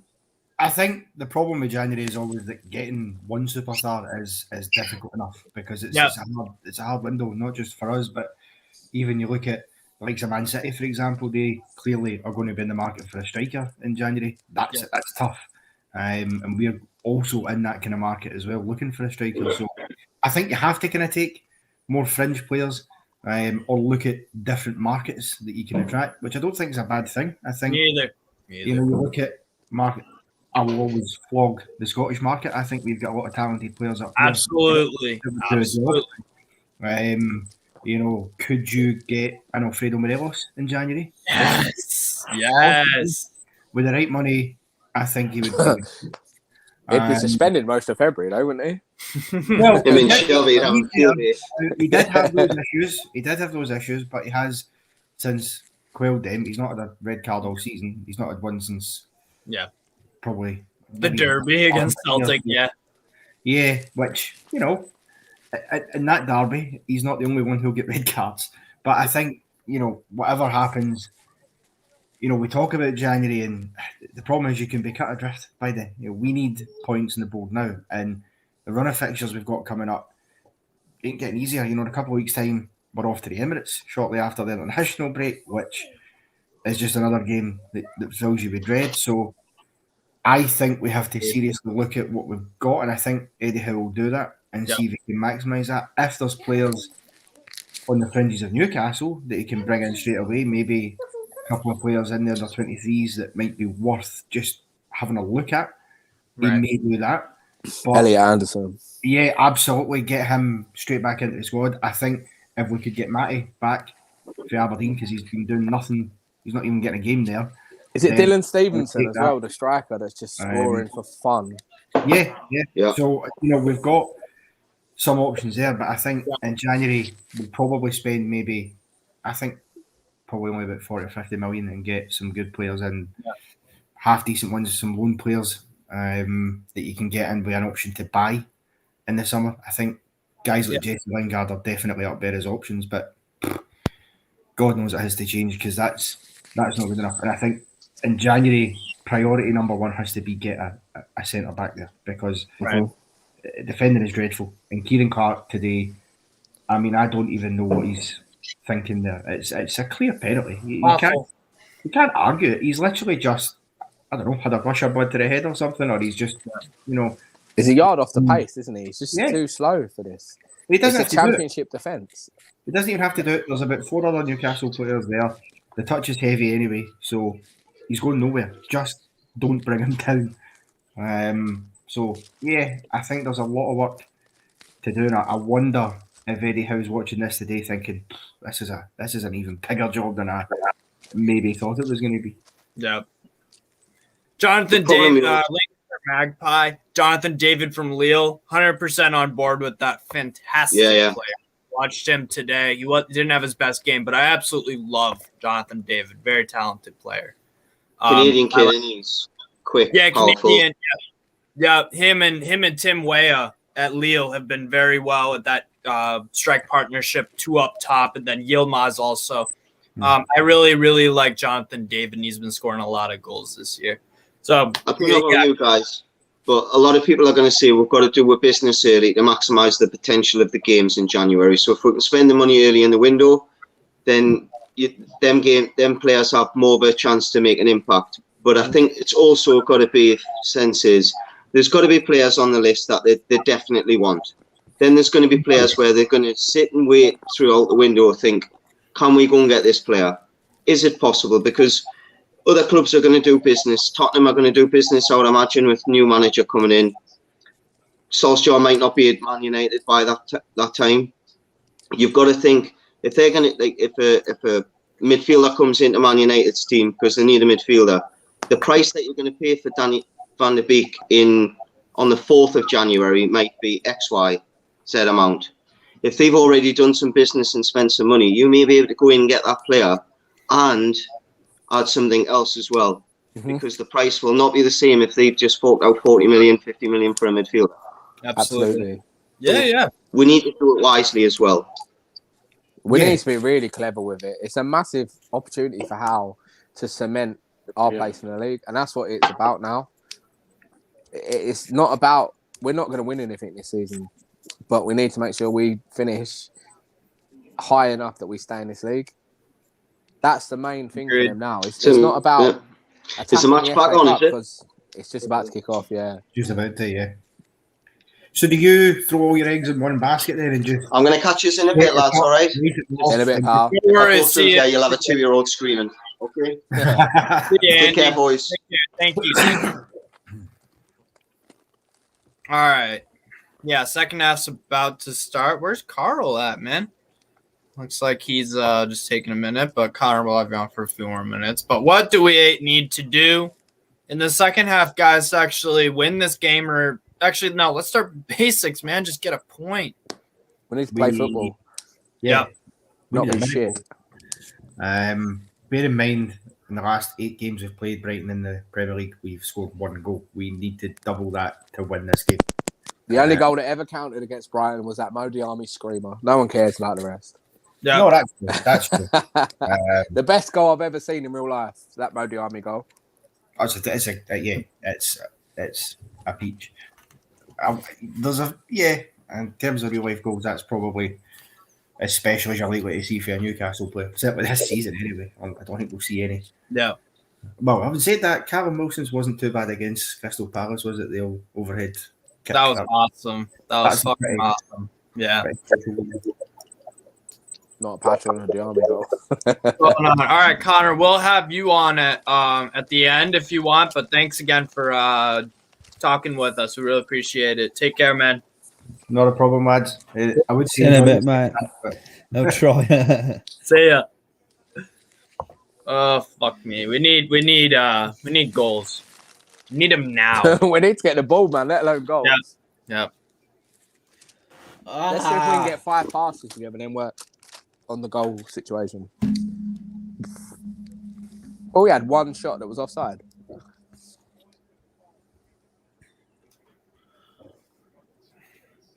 What needs to change ASAP this half then? 11 players. Everything. It's bad. And straight away, the second half, they've started off on the front foot. We're sitting off them and not doing anything. Oh, he's in. Oh, good save. Do something, Maxi. You've lost him. He's gone. And now he's walking off. Mate. Oh, he should have scored that. So that sums Maxi up for me. Lamptey's got into an attacking position and he's turned his back and walked off. Terrible.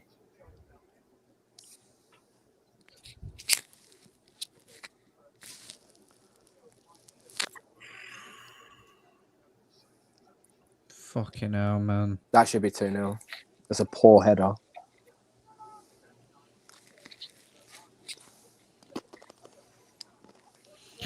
Just send a tweet at this rate. Newcastle will sack Eddie Howe before they appoint him.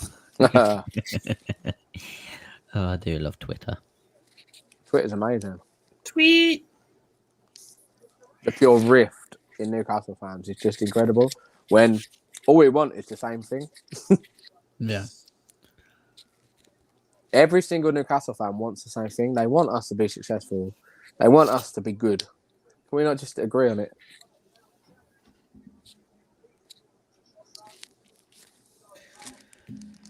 We're going to score now. You watch.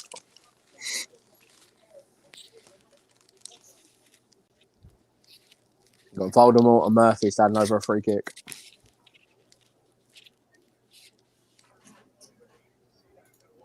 I agree with Kevin. Absolutely spot on. Yeah. Bloody hell. As in at moments like this, you think, lads, so why do you enjoy supporting Newcastle United? Power off. I'd like... Sometimes I want to turn around to my dad and be like, why do you have to be from Newcastle and why did you force me to support them? Obviously, I never feel like that. But I do, other than now. I had a choice. I could have been a Man United fan, being from London. Money doesn't always bring success. We haven't had the opportunity to even do it. The They've money. been here a month. Yeah. Yeah, of course. But that takes time. Yeah.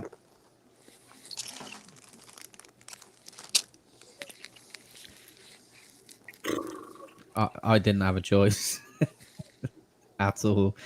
Dad brought home a claret and blue shirt, and it wasn't a Villa one. So, What a shirt, man. yeah. Sana, did you sell them shirts you had on Twitter? I haven't yet. Have you not? Have you spoke to Retro? NUFC memorabilia Yeah. got in touch. Yeah, he'll buy them. He buys everything. Yeah, I know, yeah. He's mint, Craig, though. Big shout out to Craig. He's such a lovely fella. Marco Reus just scored for Borussia Dortmund 1-1. He's Really a player. glad for him. Huh? I'm really glad for him. I wouldn't mind him coming to Newcastle, but I think he's staying at Dortmund for life. Because he problem with his career is injuries, man. Yeah. Phenomenal. Great player, though. It's a bit like Goetze, isn't it? Yeah. Where is he now? Is he still in Holland? Yeah, he's with PSV Eindhoven. Yes. Great player. Yeah. Yeah, if anyone's interested, I've got offers on it, but it's not what I want yet. So if anyone's interested, get at me. Call Newcastle on Twitter. How much you want? It is mint condition. What size is it? It's large. No, I'll buy it. How much you want? We'll have a £7 million. discussion later. $7 million. We Go can on, have a Maxi. conversation. Go on, Maxi. Yeah. Go on, Miggy. Oh, yes. That went well.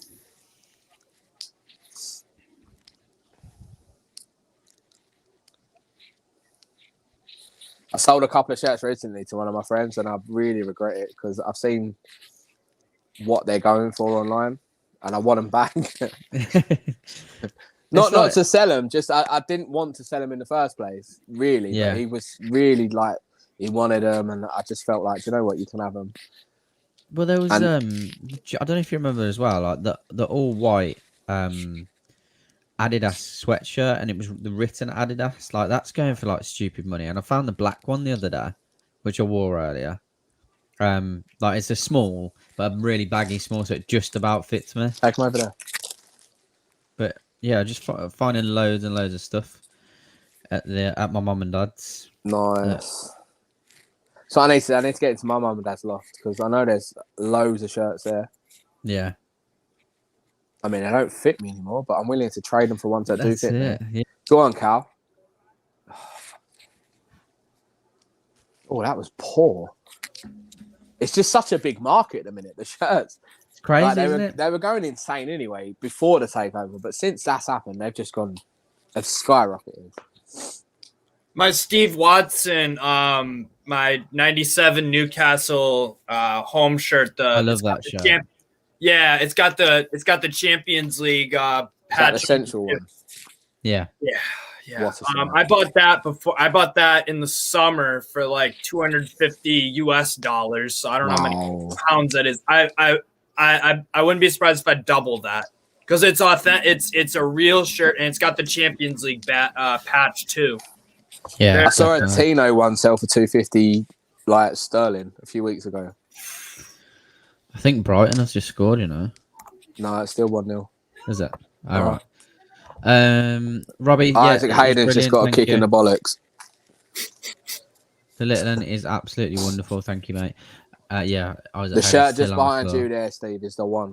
I love that shirt. Me too. I got this for about, I think, $130. I'd have to do. Yeah, I was lucky with mine. I bought mine right at the start of the shirt boom, and I've got a Shearer one, and I paid £22 for it. Yeah. Like that was right at the start of lockdown as well. So that one that I've got for sale, I won't tell anyone how much I paid for it, but yeah, I did exactly the same thing, and it was cheap. Yeah. Like I bought a few at the start of lockdown because I just wanted. I had a lot of shirts anyway, but there was ones that I wanted to add to my collection. Yeah. And I've got duplicates of shirts just because they got a player name on. Yeah. Like, do you remember the blue NTL shirt? Yeah. So I've got that 4 times, but I've got one with Robert, one with Shearer, one plain, and one with Bellamy. Yeah. Just because I'm obsessed. Win it.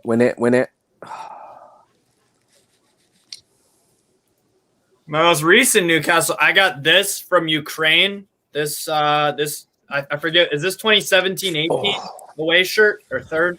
I can't remember. It's the 125 anniversary, isn't it? Yeah. I got this for like $30 from Ukraine.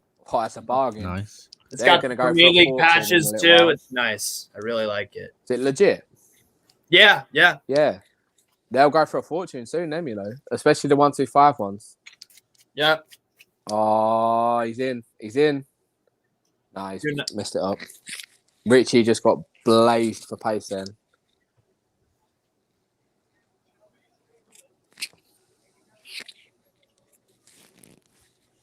This is difficult to watch, man.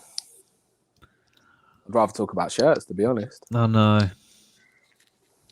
He did get That big man, blazed. No, and Ryan, my biggest regret not getting the shirt you have, Steve. Oh, this one or the purple one? Because the purple one, maybe you're talking about that one, but yeah. And then this was the first ever Newcastle shirt I got. I got this as a gift, actually. I love that one. I became a Newcastle fan. I got it as a gift from someone that my mom knew who's from the area. I think the dad, Steve, is from, he actually drives an Aston Martin. He's from the area. And then his wife's from Scotland. So good challenge.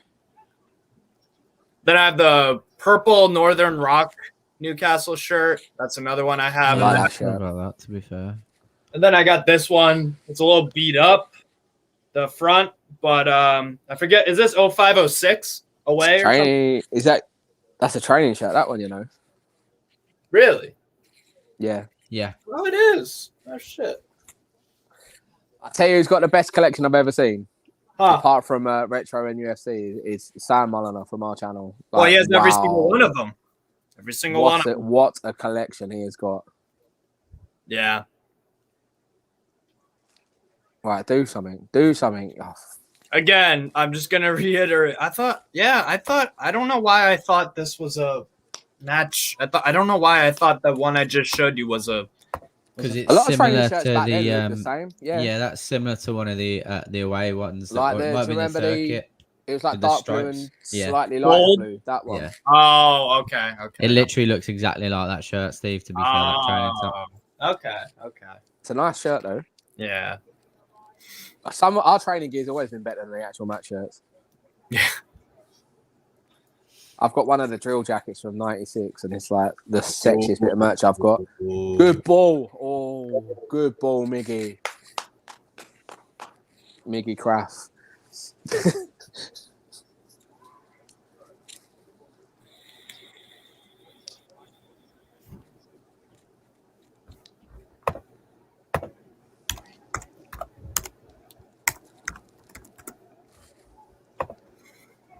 I tell you, at least mathematically, we can still win the league. Mm-hmm. Oh dear.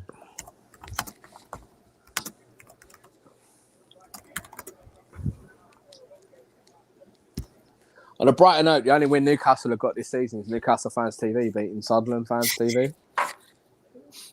Yeah. That's the only win we have this season. Pathetic. I thought we played really well, to be fair.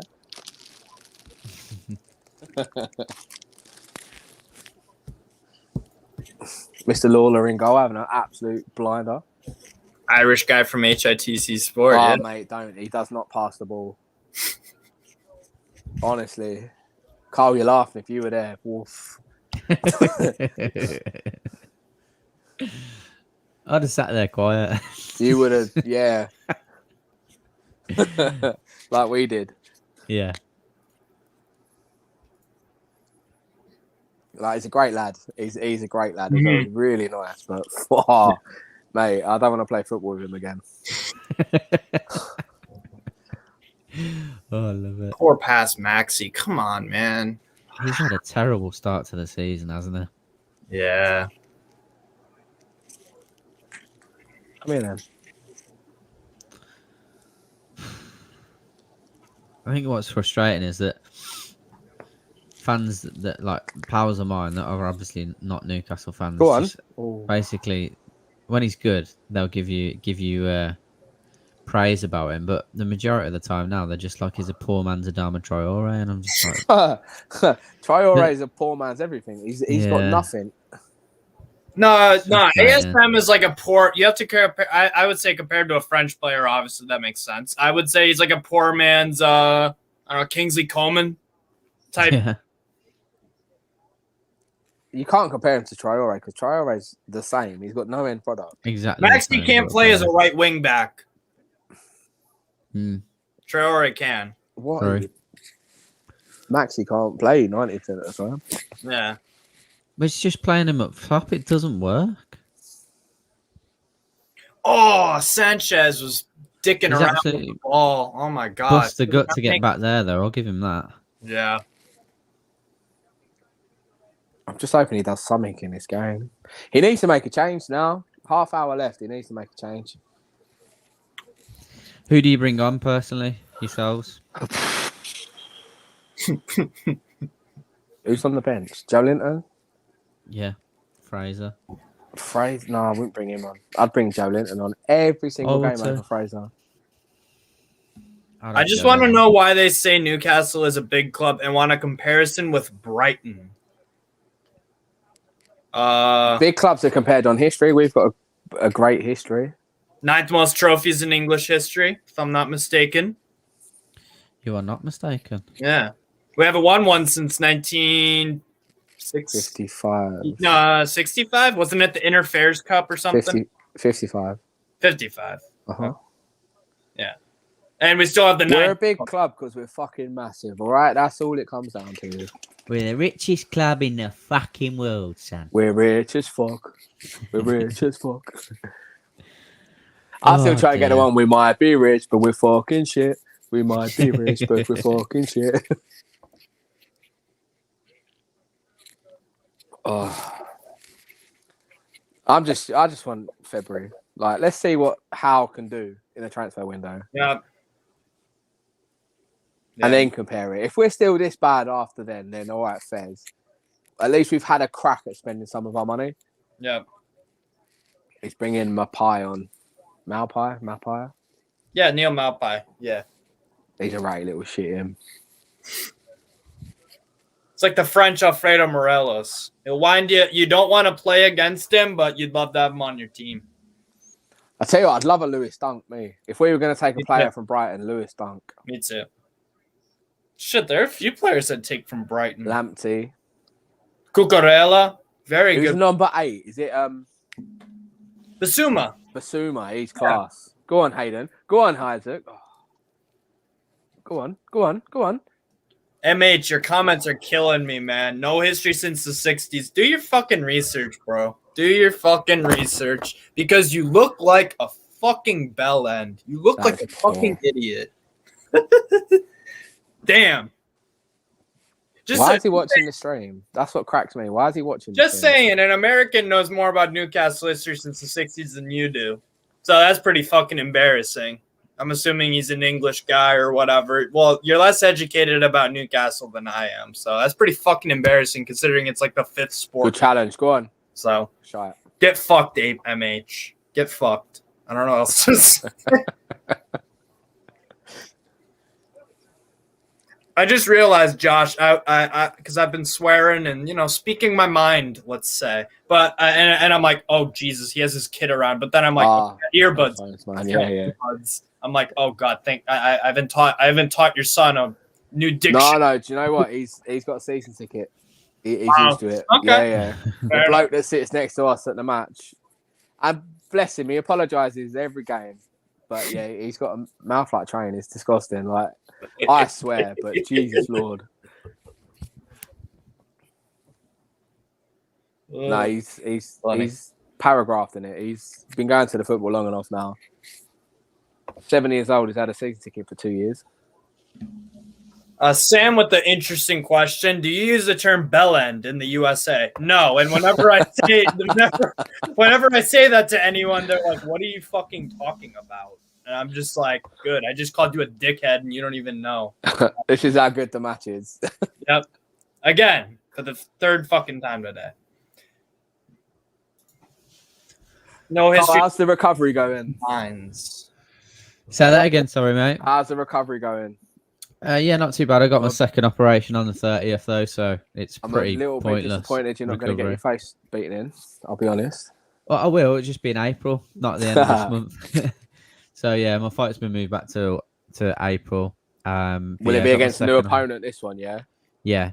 Second operation on the 30th of November. And then, yeah, however long my recovery will be, I should be all right. Fine, man. Providing there's nothing underlying, of course. Which at least you got a baby to keep you busy. Yeah, very true. Very true indeed. MH with another ass-kissing comment. How lovely. Thank you so much for interacting. That only helps our channel out, so I don't really give a fuck. Andy. Saying Newcastle. There's plenty better things to do, Andy, bro. Trust me to watch this shot. Yeah. Saying Newcastle have no history, probably a Spurs fan. Yeah, exactly.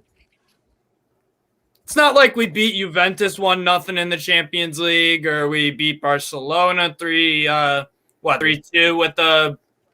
Damn it! Who is that? Fuck. Asprilla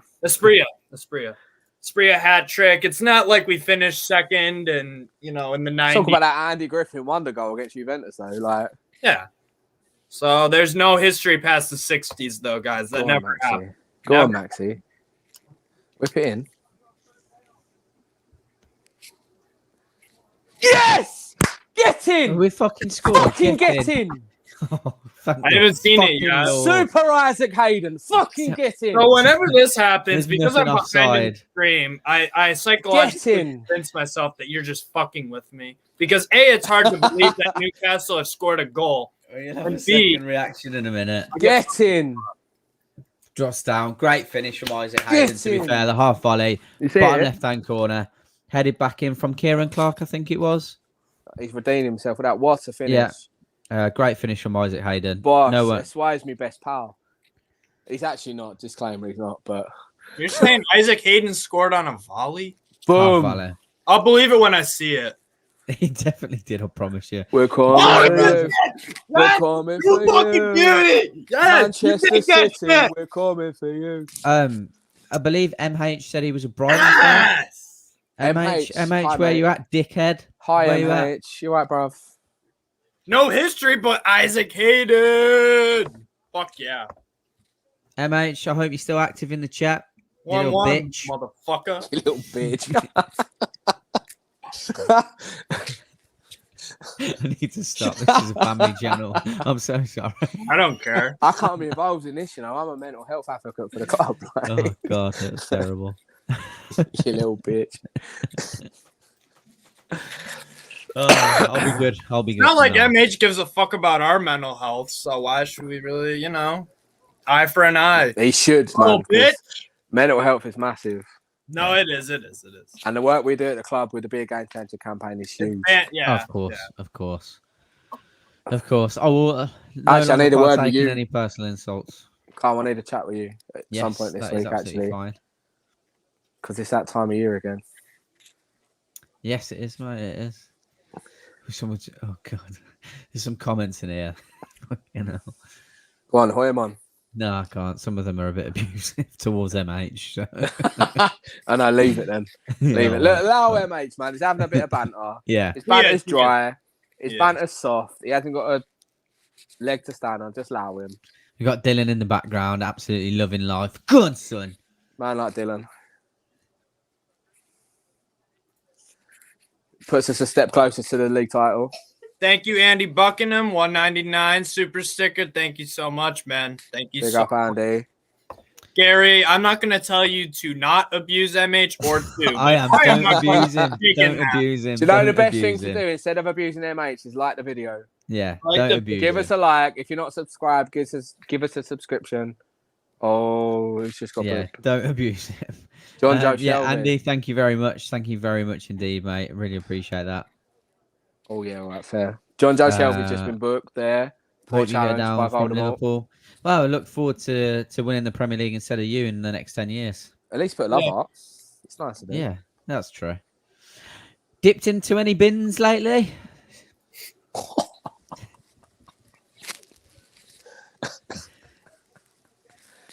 So, guys, here's Oh, So, listen to no that away abuse, crowd. no abuse to MH. At Listen all. to the No. away crowd. Just best fans in the world. I don't care. I've sat in many home grounds, many away grounds. Our away fans are the best in the league. They're absolutely sensational. It will be close between a 10 and 15-hour round trip for those fans. insane. That's gone out of play, ref. Surely. Yeah, it's a long Absolute old chorus day. of Like, We Are our very own Lee's gone down, and it's a long day. Like, Fucking if you were God. doing Brighton and back today, like I used to live an hour from Brighton, and it wasn't too bad. But to come from here to Brighton, I couldn't be asked, me. Yeah. Especially for the football we're playing. I have my TV volume at like 1 or 2 because I don't want to get copyrighted and that shit. But even though it's at 1 or 2, I can fucking hear. Yeah, I'm the same. Mine's very, very low. Tremendous. Brandon as well, flying in from wherever Big his base boy. camp in Europe is. Big Brandon on the piss yesterday. Yeah, he's What an a animal. session that was. Jesus. He must have been in that Weatherspoons 12 hours. Yeah, I was thinking that because he literally got there. There's something like 11 o'clock to start having breakfast. Go on, The fact go that on. he was still there. Well, the worst thing he could have done was give us his table number. Yeah, I know. Yeah. So anyone that doesn't know, Brandon gave us his table number, and obviously everyone went a bit silly and ordered him loads of drinks. We were At nice though. We Wetherspoons. sent him some pints. All right, it was disgusting. Like I think think- I sent him a couple of IPAs, and let's be honest, no one drinks that. No, one of my pals did the same this morning because it's his birthday, and they were having breakfast about 9 o'clock in Wetherspoons before going to do some shopping, and then going out tonight. I think I got him a couple of whiskies and a couple of pints, but someone ordered him like 2 bottles of Pinot Grigio at 9 o'clock in the morning. Oh. See, I was tight. Me, I went for the 99p menu. Like, I think there was John Smith's and Bell's whiskey on there. Yeah, because it's 99p bells. Yeah, whiskey, I'm like, so, yeah. Thank I'll you, trade Simon, that, for the but- super chat, by the way. Big up, Simon. Sir, thank you very much. Much But yeah, I to think- be fair, guys, if you're ever in a Wetherspoons, get yourself on the Facebook page and just drop your table number in there. We'll just send you We'll loads of share free it for you, drinks. man. Do you know what we found out though? Is they actually bar the food. They'll come and ask you if Yeah. you've ordered it. Because So don't bother sending no peas on, I think, because it's not worth it. You're not going to get a refund. one of the lads, I don't know who it was, someone who follows the page, sent him like 99p ice cream and they wouldn't take it out to him. Was it not Adam? Didn't Adam send him some ketchup and some ice cream or something, and they refused? Adam sent him something small, like like some salt or something like that. But yeah, people were sending him ice cream and stuff. But he had a good day, bless him. Yeah. Is he back next month as well for Arsenal? I think he wanted to be, but I think he sold. I don't know if he ended up getting a ticket or not. Fairs. I need to get to an away game soon.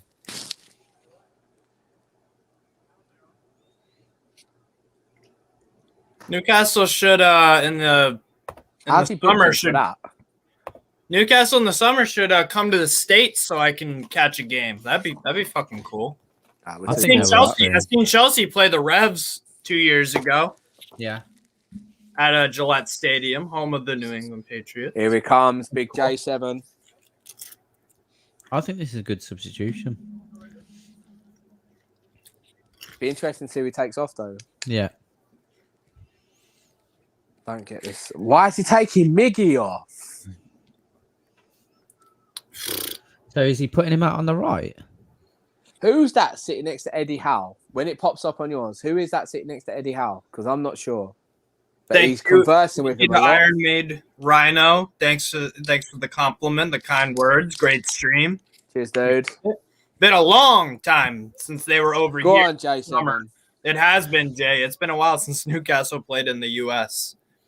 A long time. God, I remember us going to Asia with Bobby Robson in the Premier League trophy. Yeah. And Jermaine Genius doing one of the worst penalties I've ever seen.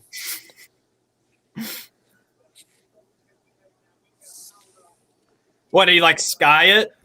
He went for a panicker and just put so much behind it. Oh. Come on, Joe. Go and nick the winner, son. Big J7, 2-1 win. So they put him out on the right? Yeah, he's putting him out on the right. Why is he putting him out on the right?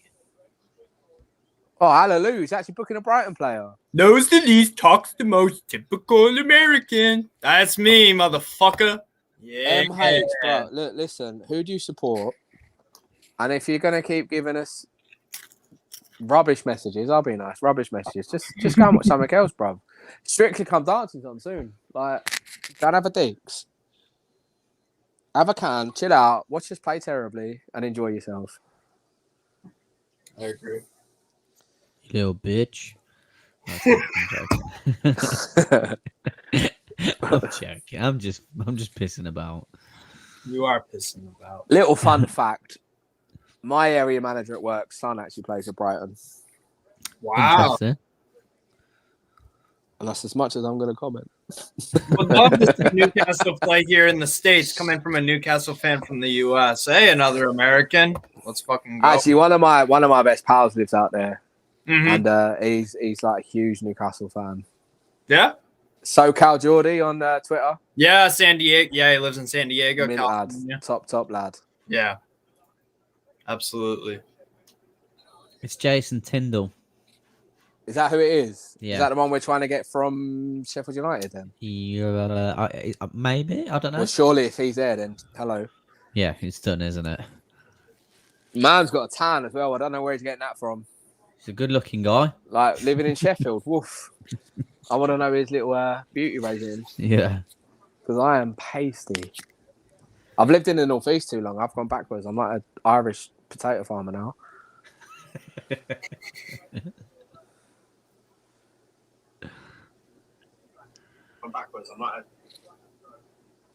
I think we need another sub here.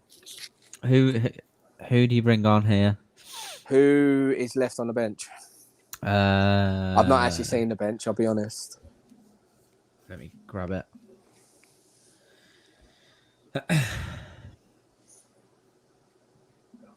Because Brighton, since we've conceded, they look a bit ropey. I think they're there for the taking. Willock, Fraser, Gale, Longstaff, Shaw, I'd get Lewis, Willock Mankier. on. Willock on for Shelby. Yeah. And I'd actually get Mankier on. I'd put Mankier on for Murphy. Because I think that bit of pace up and down that right-hand side. Yeah. Because he's class. I don't know why he gets so much shit off people. He's class.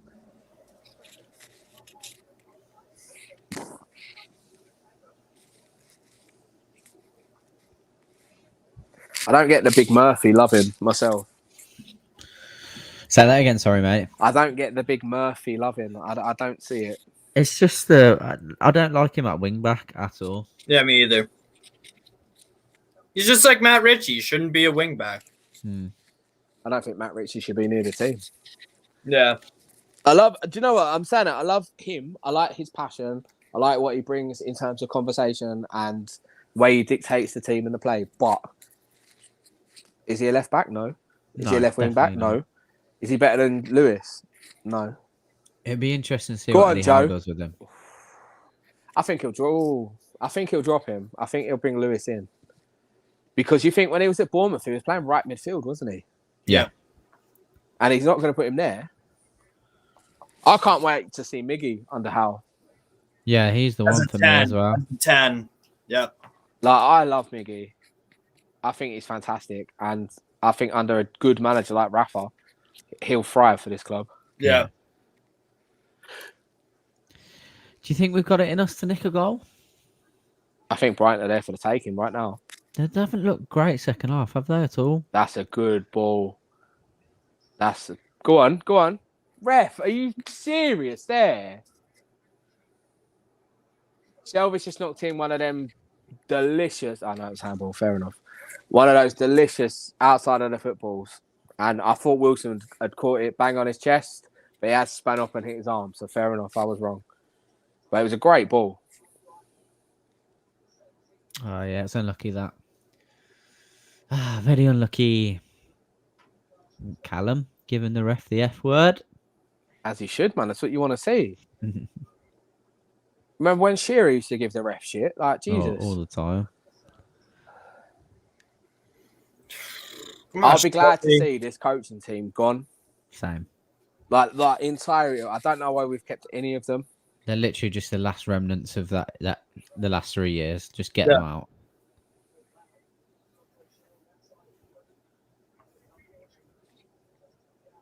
Gents, I will be 1 second. No dramas. Yeah, no worries.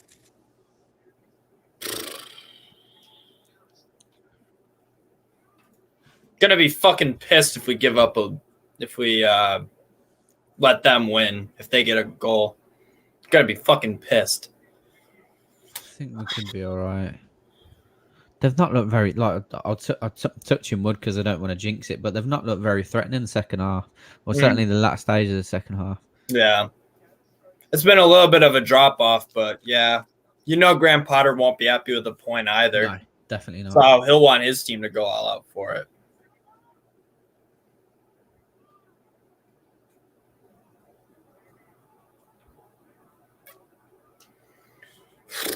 Getting nervous, man. Oh, God. 11 minutes. I want to win. I want to fucking win. I'm not really that happy with a point, to be honest. Yes, it's nice that we recovered a point from a losing position, which is something I don't think we've done all year.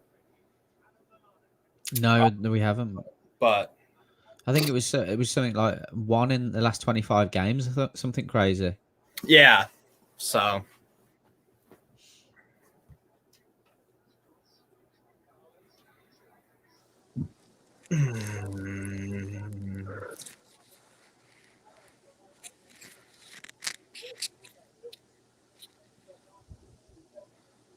Come on. Fuck.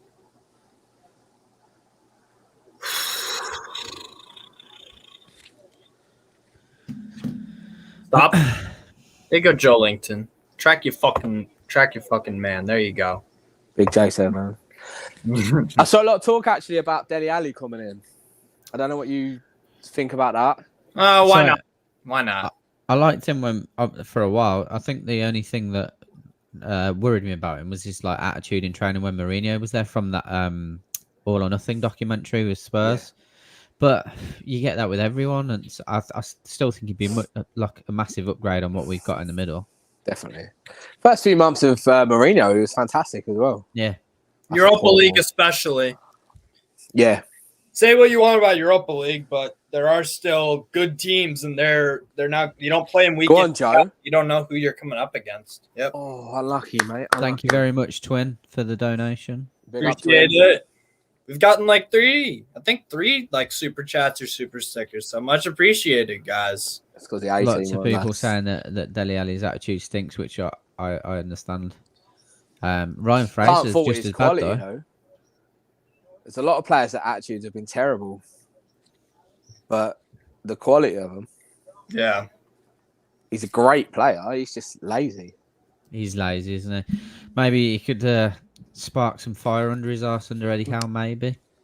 Because I imagine Jose Mourinho is quite a difficult guy to get on with. Absolutely, Oh, absolutely. 100%. How many players has he fallen out with? Well, nowadays, at least, yeah. Great Yeah. challenge that by Basuma.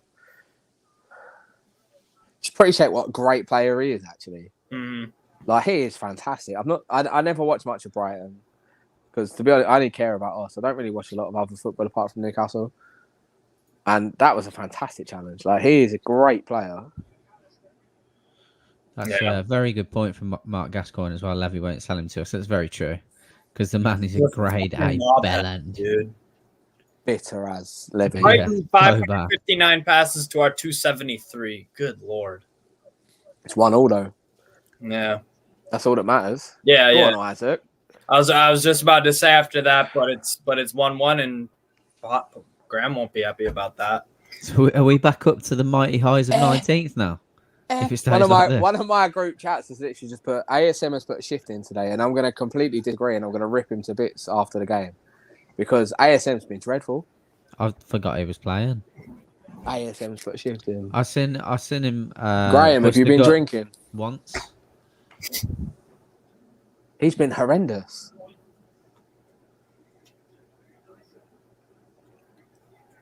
Back post. Lascelles is up. Lascelles wins it. Oh, Joe Linton. What is that touch? Do you reckon he'll do with Joe Linton? I don't know. I think Joe Linton's been excellent on the left as just a left midfielder, like I said, this season. I'm not 100%. quite sure why they put him out on the right, to be honest. Malpace's just been booked for throwing an elbow. But yeah, he's another one where I look at him and I'm like, okay, this is your last chance, realistically, to try and do something at the club. Oh, very, very, very good comment from Stephen Legend actually here about Gambling Safety Week, which was actually last week for us in America, I guess, with DraftKings. But we're sponsored by Boyle Sports, obviously. So it's Gambling Safety Week. Since you're sponsored by a gambling company, do you have any comment or advice to young people suffering from addiction? My advice, because I do gamble, I'm 20 and I've gambled some stuff. Don't chase your losses. Don't chase your losses. Because many times before, I'm not addicted or anything, but I have spent, sometimes I do go a little overboard and then bam, I don't have money for gas. That $10 could have gone for, to something else. You know what I mean? So that's my advice. Don't chase your losses. Big thing over here. I used to work for a couple of bookies, and when the fun stops, stop. And that's their big thing that they. Yes. Oh, just that's like the big thing that they say is when the fun stops. Enjoy it. It's supposed to be a form of enjoyment. And Moderation. it is one of the worst drugs is gambling. Yeah. And a lot of people are affected by it in terms of their mental health and stuff. But only bet what you can. And if you can't, don't. And I know it's easier said than done. And it is easier said than done. But our sponsors will say the same thing. If you're not enjoying it and you're not having fun, don't do it. When the fun stops, stop. That's what it boils down to. Those issues myself when I was that sort of age, and it took me a long time to get over it. But I agree. Well, to be fair, Stephen, I think you're right. We probably will do this moving forward in terms of putting the GamCare website up as well, because I think that's a very fair point. So we'll take that on board. I agree. Fair enough. And also thank you, Stephen Legend. Good luck to Newcastle. Hope they do well. Thank you, Stephen. Very important comment, and definitely have to emphasize this sort of stuff because it can get as bad as drinking or drugs or anything else. It's an addiction, and it's something that, in moderation, anything's fine. That's cool, but set your limits. I put in $10 in my account every weekend, and if I don't, come out with 30 or 40 or whatever, or if I lose it all, it is what it is. But, yeah.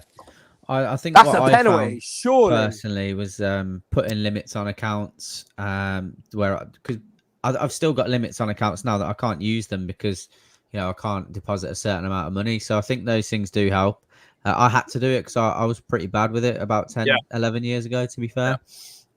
So it got to a point where I had to completely cut myself off. Like there's still gambling websites I can't sign up to. But I think appreciate the question, Stephen. It's absolutely it's a great fair point to bring. I think as a channel, we massively support the Foundation's Be a Game Changer campaign, and that's centered around mental health. And gambling addiction is one of the main things that ever come up when you're talking about mental health. And Boyle Sports will be the same, as they'd support the campaign because they know the problems that are in gambling. Oh, unlucky. And there's avenues of support there. So if you are struggling with your gambling addiction, then contact people. There's the Samaritans, or have a look on the Facebook page of Be a Game Changer, and you'll see there's fantastic support mechanisms there. And it's the club that are driving it as well. So you'll see the Newcastle United Foundation's name behind it, driving that support. So if you are struggling with gambling addiction, have a look, get involved. Yep. Definitely. Absolutely. But definitely, yeah, good point. And then we'll also shout out Twin again. Lee Hu. You guys are great. Thank you very much, Twin. Lee is awesome. He's awesome in different ways compared to us, but that's what I like about Newcastle Fans TV. We all have a different persona and different insight to offer. If you want to talk European football, that you're the guy, you know. But if Josh specializes in mental health and whatnot, he's your guy, you know. So we all offer something special and different. So thank you for that. Thank you, definitely. NUFC for life. I'm the same. I gamble. Sometimes I do bet too much. It's a dangerous spiral. Yeah, and like I said, I'm a young guy. I'm 20. I still, you know, sometimes I have spent a little too much, but I do, you know, it's as long as you don't let it become, you know, way too much. You just realize when you lose a little much. But just don't chase your losses. That's the thing. Yeah. Don't chase your, like I said, that's my number one advice. Don't chase your losses. You lost $10. If it's that way, that's fine. Don't try to win back that 10 by putting 50, you know. So it's like you both said as well. I think because that's easier said than done 100%. But I think as well on top of that, it's like you've said, don't just try not to gamble money that you haven't got. Yeah. And again, I know that's easier said than done. If you've got a little bit of excess cash and you can afford to lose it, by all means, that's up to you. But don't look for a bet. Don't try and scrape something together. If you're taking rent money and you're trying to increase money that's coming out of what you use to pay your rent and things like that, then I would immediately seek guidance. Yeah. Craig Johnson also said, anyone with high impulsivity or low cognitive control should not gamble. It's a real danger. I agree. Yeah, it depends. Challenge, Joe. Connor Chalmers also said, I'm a gambling addict and it caused me to fall into a deep depression. I lost my job because of it. Spit really is an awful addiction. I have to be safe. Well, go on, Cal. Go on, Cal. Go on, ref. Thank you, Connor, for sharing that, by the way. That's very brave of you. Are you serious? He's fucking tricked him. Massively, mate. Massively. It's maybe we could do a little video and have an interesting conversation about things like that if you're up for it, definitely. Very, very, it takes a lot of balls to admit something like that, you know? But I hope you're doing better, Connor, and thank you for your insight. And please tell me that's going to VAR. He's giving a free kick up the other end just to ruin it for you. You are joking. You are fucking joking. Oh, I don't know. Is he touched Premier League refs being shit. I'm numb. I'm numb to it. He's kicked him. He's kicked him. He's kicked his ankle, man. So how are VAR not looking at this? Even you're... That's a penalty. No, it's not a penalty. It's a free kick, but yeah. Could have been. Surely he's pulling that back and sending the goalkeeper off. Right, he's going to the screen. I know you're a little bit behind, but I'm going to assume people are up to date. Have they gone back to it? So the referee's going. He's clearly that's a red. But it don't make any difference because we're not going to score from the free kick. Callum Wilson's gone round the goalkeeper, 18 yards out. Pathetic decision. Ref, honestly. Fucking cheating bastard. Wow. Cheating bastards.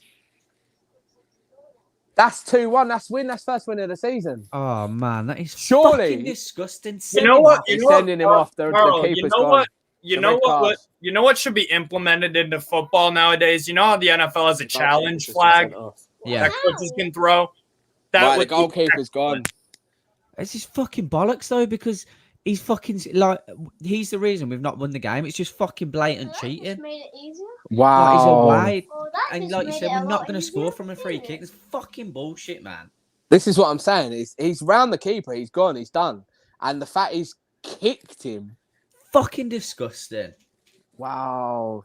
I think a player's going in goal. He's taken off his shirt and his gloves. Wilson's fuming. This referee's inept. He's had a really bad game, the ref. Awful. He's cost us the game. Eddie Howe's raging. The game.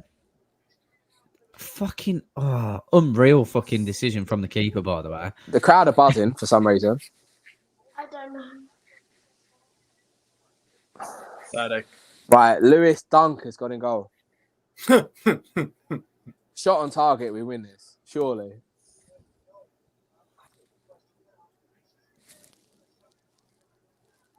Oh man, this is fucking heartbreaking. Yeah, that's the thing. Like, it is an unbelievable foul from the keeper. It's just blatant cheating. I'm surprised they're not bringing on a goalkeeper. Unless they haven't got one on the bench. The money Have is they, haven't on. used, have they used 3 subs? I don't think they have they? They might have. Oh, this isn't.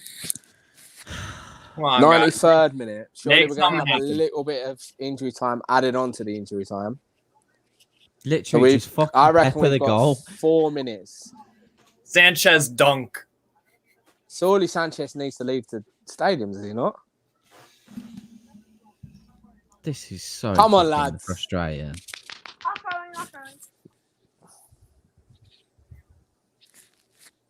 Mute Josh, mute him. Uh-huh. What's this? Is it? Come on. Right, long throw in. What minute are you on? 93-15. 92-55. Right, he's bringing on Dwight Gale. Just fucking. In the 94th minute of the game, he's bringing on Dwight Gale. For Kraft. So Kraft's gone off. Literally, yeah, this is it. Just go all out. Fucking pepper the goal. Oh, Maxi, man. Shoot on sight. No, it's not. He's rubbish. It's a goal kick. Lewis Dunk, man of the match. Connor said they've used all 3 subs and we've been cheated. Thanks, Connor. We have massively been cheated, though.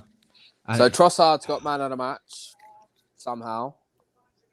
what, for scoring his penalty and having a good... I've not seen him the rest of the game. I don't really know how they pulled that out. Yeah, but Ian, there was literally a clear goal scoring opportunity. That's the thing, mate. Win it. I wonder what the odds are on us not having a shot in the rest of the game. Please tell me it didn't end with a draw. No, they're still playing. Okay, good. All right. Go on, Joe. Go on, Maxi. Plastic. Oh, Maxi. Oh, those kids are fucking Plastic idiots. joke. Oh, yeah, sorry, we're not from Newcastle. We can't support the club, can we? Season ticket holders, though, you fucking idiot. Yeah. I've had a season ticket for, 17 years? But, plastic fan. Spent thousands and thousands of pounds on travelling up and down the country and abroad to watch Newcastle United. But, yeah, plastic fan. Right here. I've only supported the club 3 weeks, lads. Did you know? Got unbelievable support from the lads across the pond that don't have season tickets. Unbelievable support from fans all over the country that don't have season tickets. There's no plastic fans with this club, mate. Mate, Steve could have supported someone good. He chose us. Yeah. Like, Jesus. MH is a Mackham, let's be honest. We've pulled it all out of the closet now. He's a Mackham. Keeper. Get it up the pitch, man. Get it up the pitch, Darlow. I hate Darlow. He is useless. So frustrating. This is. I can't believe we've been mugged off here. Don't get me wrong. Win that, on the whole, it's not like we deserve to beat Brighton, so I'm not saying that. But we had the opportunity there taken away from us. Yeah. The draw is a fair result, I think, to be honest. But the fact he's clipped him there, like Wilson's round him. Wilson doesn't miss from that position. Right, Brighton throw in up near the corner flag. When did he take Lamptey off?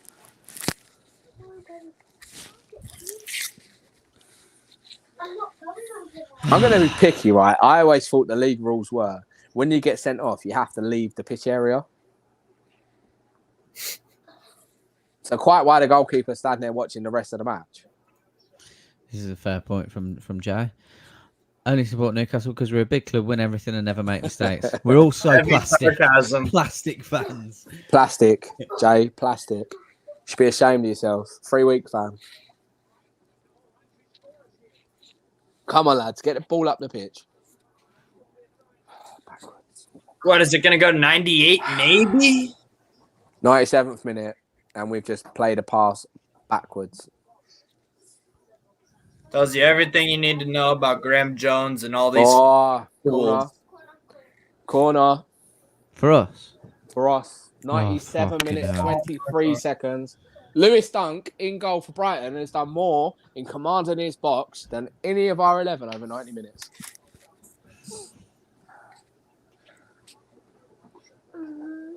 Like, we've not even had a shot at him, have we? Just fill the box. Get Caldalo up there as well. Why not? Come on, lads. Go on. Yeah, literally, put it on him. Have Poor they taken it? corner. Oh, Poor Matt Ritchie, corner. did he even beat the first man? It's all over. For fuck's sake. 1-1. I said 1-1, to be fair. I'll take it. I'm surprised we got 1-0. Eddie Howe looks... I don't know the right word. He doesn't look impressed, I'll be honest.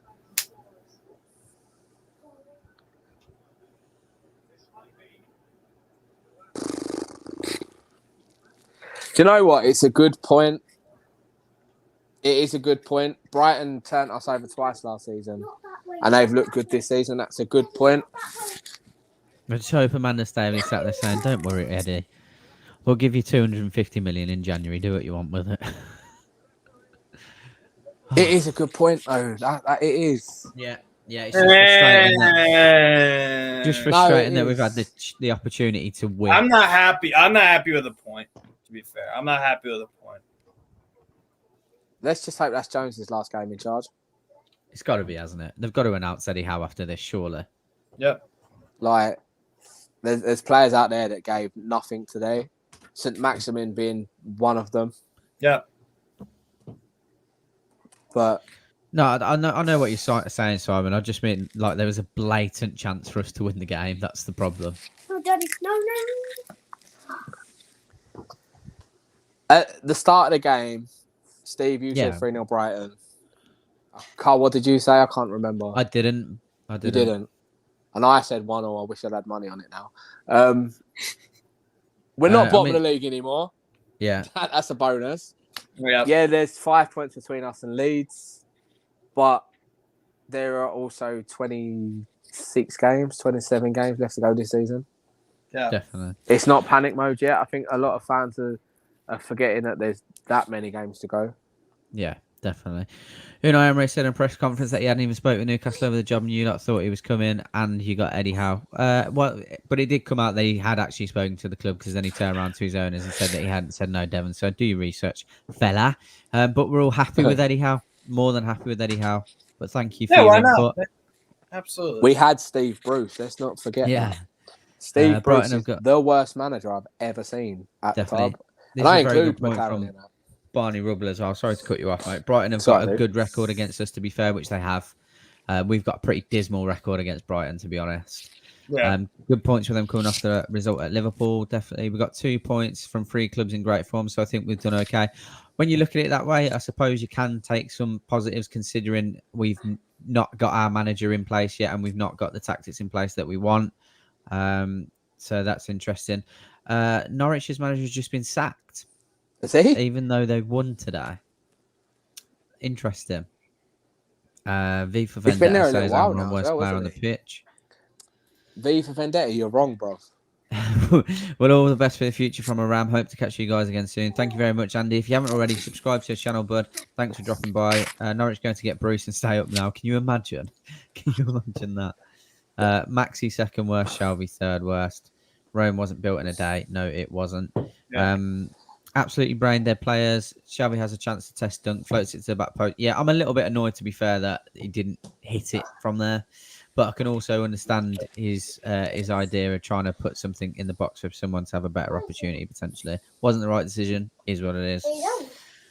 I would have took a point at kickoff. That starting lineup was frightening. Eddie Howe is here now to kickstart the season for us. I absolutely agree, Kelsey. He's got a couple of weeks now, isn't he, to sort of get in, get a plan together, find out his best 11.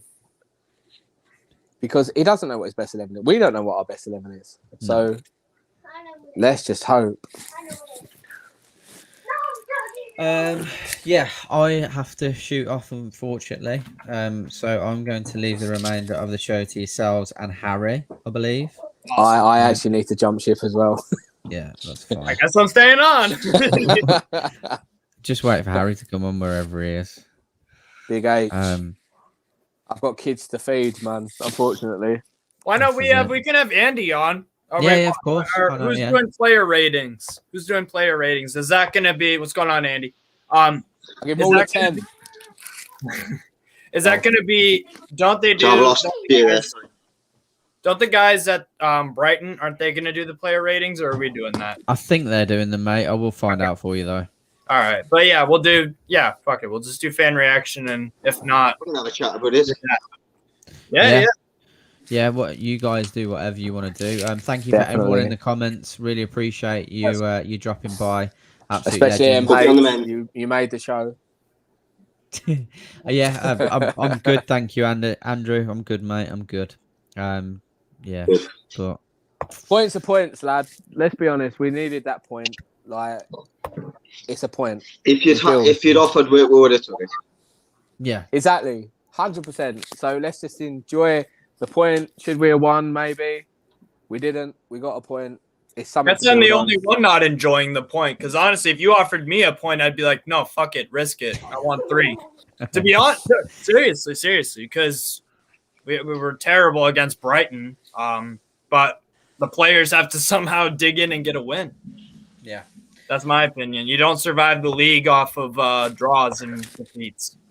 But we'll win the Not to next sound one. like a tape recorder, but I have got to say, as soon as Joe Linton came on, we did look a bit better again. yeah, I agree. agree. 100%. I just don't like the. I just wanted him on the left rather than the right. That was all. Correct. Maxi was dreadful. Maxi was poor today. I'm glad other people are starting to say it other than just me. Oh, Yeah, I I know, I get was gonna rinsed in say, every it's group like- chat I'm in. Every This group is- chat I'm in, I say it. He's useless most of the time. And I get. I need to get in the absolutely WhatsApp group. I'm not a WhatsApp guy. I need to get in this WhatsApp group. So Yeah, you 100%. definitely. Sweet, But yeah, lads. I'm gonna hand the reins over to you boys. I'm gonna shoot off as is Well, Josh to me, again. because Josh is shooting up too. I'm gone Oh, as yeah. well. I need to feed the kids while mum's at work.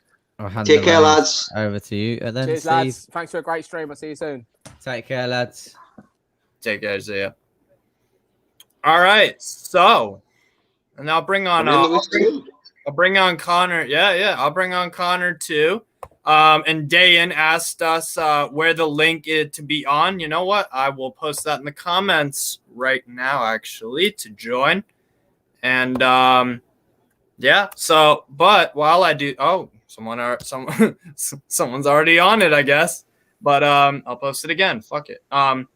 Yeah, the link is very clear to see now. So Dayan, yeah, definitely get on in. Austin, you found it with the If I can 5. figure it out, anybody can. Yeah. So 1-1, guys. 1-1 against Brighton. Poor performance from us as a team in general. Offered really no attacking threat. Educated did well to take his goal, but I don't know what are you guys' thoughts on this one. This is probably the last game of Graeme Jones too, so that's a blessing.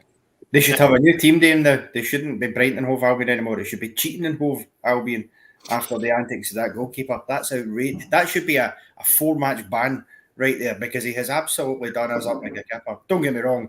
Why on earth John Joe Shelby doesn't shoot into a defender from a free kick is I couldn't. And it wasn't even a good ball into the box either. He just sort of floated it to the corner of the 18-yard box where Brighton Right. wanted to put it. So Right. that last 5 minutes infuriated me, actually, because of that. And the fact they're down to 10 men and they were literally playing us off the park for the last 5 minutes. We couldn't get the ball. Not one of them when we did. No one can string together a pass. Maxi blasts it, miles away instead of crossing it, and then a corner kick at the end. You've got a defender in goal for 5 minutes. Just get a dig on target. You know I know, right? Yeah. If Roy Keane's your manager, he's happy with his goalkeeper. Yeah. To be all right. So we'll actually let's discuss this whole Robert Sanchez incident because personally I don't blame the guy because I probably would have done the same thing and I think we would have been kind of pissed off if Darlow didn't do that because they did win us a point. And to be honest, if you didn't do that, Callum Wilson probably slots that into the net, and that's 3 points dropped. So he did what he had to do for his team. Yeah, it was a necessary I evil. disagree with that. I just think when that happens in that kind of manner, when it is the difference, especially, you think about it, that 2 points could be the difference between us staying up this season and not that we've just dropped there. I'm not saying it will. There's a long time to go. Yeah. But what I'm saying is when something that is as costly as that, I don't think a simple red card and bog standard ban should be enough. Yeah, you're happy your keeper's done it with your team, no doubt. But I do think, as a rule, if you're a goalkeeper and you do that, I think that should be a minimum at least 3-game ban, if not 4. Absolutely. Well, I think it has to be extra than just a normal red card because it's a bit more egregious than a normal red card, isn't it? Because you're not just waiting a player out, you're actually also denying a goal. So in that respect, I think maybe they should up the punishment, but ultimately, yeah, if my goalkeeper does that, if Carol Darlow does that, well, we need to take one for the team. Take one for the team. And fine, you go for it, but it doesn't excuse our lack of ability to get a shot away against a defender. That hurts us just as much. Yeah, absolutely. And thank you to Beetle Greg. Quick, thank you for the super chat. We've had like 4 or 5 today super chats. That's awesome. Thank you so much, guys. He said we're still fighting for the 17th place. Up the tune. 100% agreed with that. And hopefully Eddie Howe is that guy to get us out of that relegation zone, because relegation would be disaster. And that's why I'm so hungry and not happy over just 8 points. I wanted 3.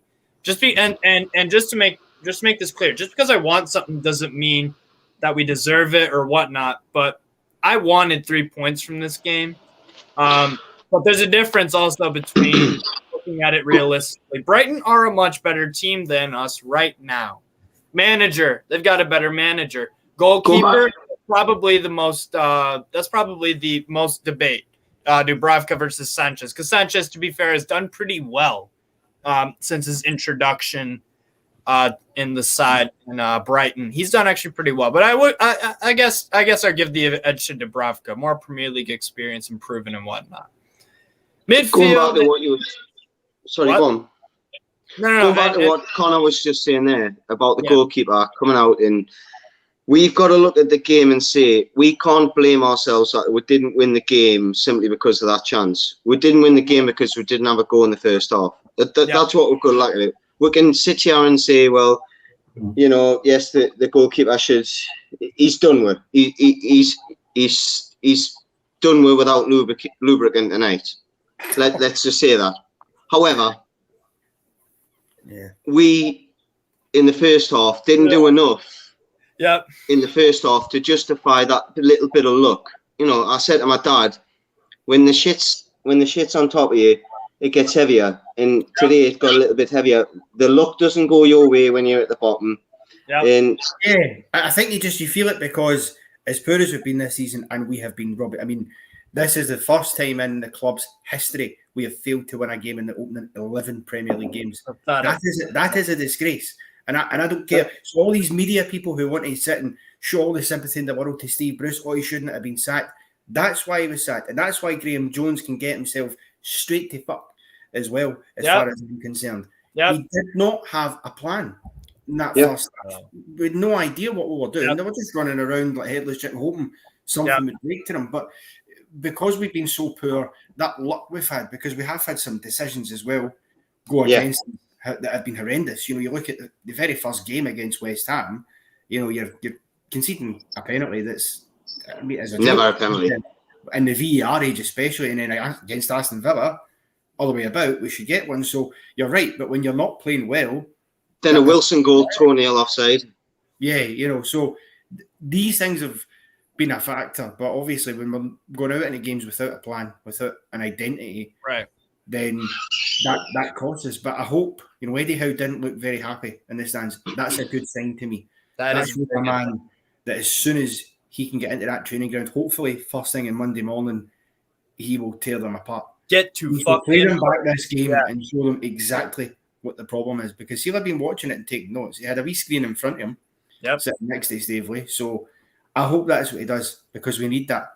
And we was the subs too late?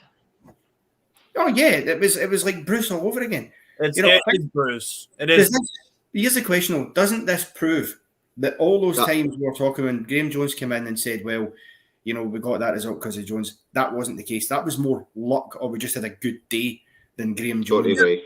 And that proves it because as a manager, he is hopeless. And I think Luton Town fans would probably agree with us there as well. So, yeah, he can go back there as far as I'm concerned. Yep, exactly. Yeah, we need to let him go. He did his time. He's a nice guy and all that. But like I said at the very beginning of this stream, we're not a fucking charity. We're not. This ain't a nice guys boys club or whatever. No, it's a fucking professional football team. We can't get relegated. And On the also, subject of, bring sorry, Paul. No, what are you saying? What you saying, Adi? On the subject of Graeme Jones, I mean, I'm neither a fan or a negative about him, but I do agree with what Lee said a few days ago on the channel. We do need a clean slate. I honestly think anyone that's been associated with the coaching or any involvement in the first team does either need to have a backstep role or can't be involved in the first team tactics. And I can't see Graeme Jones accepting a job which is effectively going to be a demotion of the job that he originally had. Yeah. But for me, I think it's needed if we're going to move forward. It's a little bit unfair on the guy. I totally get that. But I'm just thinking of what's best for us. Absolutely agreed, man. I couldn't have said it better myself, to be honest. Yeah, and Eddie Howe's got a lot of work. He's got a lot of fucking work to do, man. He's got a lot of work. And it's gonna start and end with fitness. Because if we had better fitness today and a game plan, an attacking game plan, might have won this game. You never know, because Brighton did play well. They did play well, but they had a few chances where they should have buried it. Let's be real. They should have probably won this game just as much as we're saying we got robbed. This is almost one of those games where both teams could, talk themselves up. Both fan bases could be like, we got robbed. And that's why probably the draw is the fairest result, to be honest. But Dayan, what are your thoughts on the match and about Graeme Jones? I guess we're discussing him a little bit, but what are your thoughts? I honestly, I don't think Brighton can really feel hard done by, because to some extent I think they bottled it a little bit because they were in control of the game, and in the second half, obviously Newcastle were a lot better. I shouldn't say a lot better. We were somewhat better, marginally better. Still awful in possession on the ball, but Brighton Brighton just invited pressure on themselves, to be honest. So I think the Newcastle fans that were there today deserve a hell of a lot of credit, because they were shouting their heads off, chanting the whole game. And I think that really had, I think towards the end of the game, you could see that having an impact on the players. And after Hayden got his goal, obviously. Well said. Yeah. But I was happy with the fights and the desire in the second half. But I think it's evident. You can see that the problems are systemic in terms of not having a way to play. And Graeme Jones, obviously, it's a very difficult job, I think, for anyone being Newcastle manager at the moment with the players that we've got.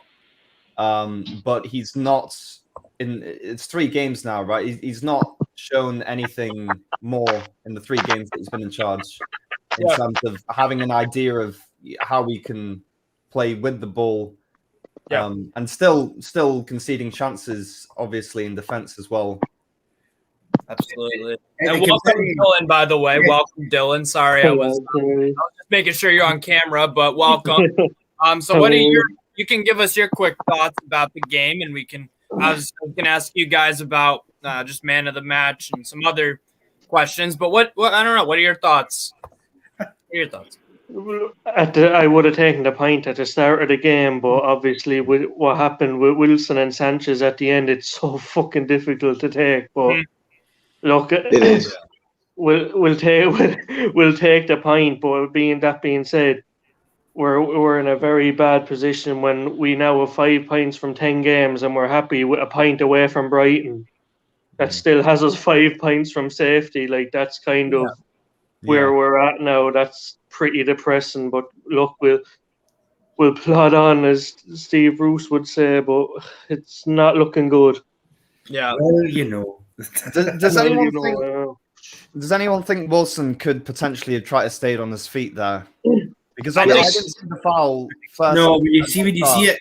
No, when you see the angle that they show you in VAR, the keeper does foot clips his right foot on his left, and there's nothing. And when you're running at that pace, the tiniest nickel gets you down. That's how you know, because when the referee didn't give it at first, that's how you know. And even when they show the replay and you go, "What was the contact?" You know there's contact because there isn't a player in the world goes down. No, I knew obviously that it was a foul. I just thought even if he's been fouled, he should try and stay on his feet and slot it away. Because I think Wilson's touch invites a foul. Personally, he could have took a wide around him and he couldn't have touched them. Do you know what the thing is as well? It was probably the first time in the match that we had exploited that pass, because that pass was on a couple of times when Brighton were pressing forward and there was space in behind. It was the first time we'd executed it properly. Well, that was Joe Linton who played that pass. I thought he was brilliant when he came on. Yeah, I thought he was excellent when he came on. Yeah, he really did improve the team. He looked more of a threat. But, at one point, he won his first touches. He was surrounded by about 3 players towards the byline for a throw-in, and he actually back-heel nutmegs one of them, which is, not something Joe Linton does very often. But I thought he was good. But I think the difference was in the... No, sorry, I was just finishing. No, sorry, go on, mate. I think the difference was in the second half when the ball was going up in the first half. The ball was bouncing off either Wilson and St. Maximin going to a Brighton player. Joe Linton was actually holding the ball up. He might not have won the ball, but the defender might have had to put it out for a throw-in. We were winning throw-ins. It just got way up the pitch. Sorry to interrupt, by the way, Connor. Sorry. No, it was just I think all over the park at times, it was the biggest problem when it came to trying to attack and going forward, and even defensively at times, it was the decision making. We're playing the wrong pass too many times, or you see things like it's come back out for a corner, we've got plenty in the box, and Jacob Murphy's having speculative efforts for 35, 40 yards out. Just don't shoot for there. Just whip it back in or play it down to come back in again. You're no scoring for there. You're Jacob Murphy, not Kevin De Bruyne. Yeah, no, right. To be fair, though, I would cut him slack with that, because when the ball bounces up like he did, the temptation's always going to be there to hit it on the volley, because your name's up in lights all of a sudden. If you score, it's a worldie of a goal, but obviously he's not as good as he... And he does strike it pretty well. He thought, but... Yeah, I agree. Oh, sorry. I kind of want to ask you guys about... And I want to draw attention to Kieran Clark, because I know Kieran Clark has been a loyal player. He's a good guy. He's a good guy. We have nothing. He's a good guy. We have nothing against him, but on the field is where we have the problem. The problem that we've got is everyone else wants to draw attention to Kieran Clark. Yeah. I'm not even. I don't even want to draw attention to the foul that he committed for the penalty. I just think too often when I see him on the ball, I know he's a defender, but for me, like Newcastle even our defenders need to be better footballers. And I think Kieran Clark's he doesn't look like a Premier League quality footballer to me. I agree. A lot of the time, there was probably at least 5 times I saw today. He gets the ball and he's got about 10 yards of space before someone cuts him, and he's having to turn and pass it back to Darlow because he's got no ability to play around. Yeah, I think Kieran Clark is abysmal, along with all of our other center backs. Personally, guys, would you be sad to see any of Federico Fernandez, Lascelles? I like Fernandez. I think Fernandez and Shearer are decent. The best of a bad bunch, you'd say? Sorry? Best of a bad bunch. Well, yeah, Fernandez best of a bad bunch. But no, I think Shearer is more than capable to play in that team. But even if not, as a centre back, Sorry? Shad. Shaw's He's a better footballer. He's just volatile because he does risky things. He's almost like Xhaka at Fernandes is the Arsenal, best speaking of natural Swiss defender. players. He's like, The Swiss like to stay neutral in politics and whatnot, but some of their footballers are a little bit dicey. Yeah, like Xhaka, I agree. He can be a little bit of kind of risky somewhat. Yeah, I think we all wish that our Swiss would get out in neutral more often when he's playing for us. Yeah. He sits there too. I actually think there's a couple of defenders there who can definitely be coached to be even better. I think Rafa worked with a lot of that defence and what. and we had a some of the games.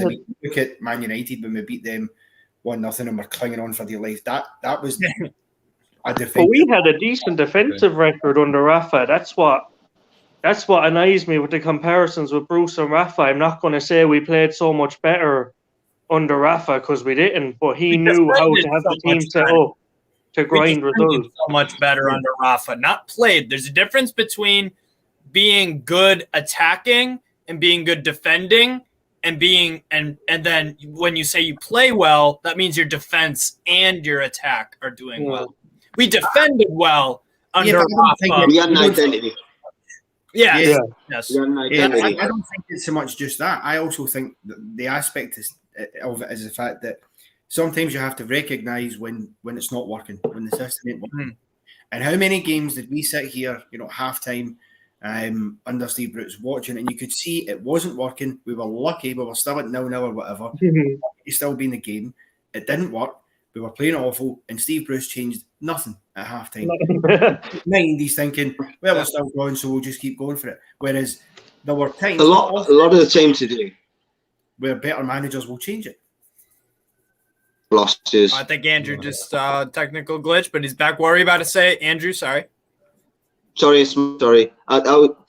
My argument is Hayden's getting his goal from eventually we're gambling, putting people in the box, and that's something that we've not done all season. That's the word, eventually gambling.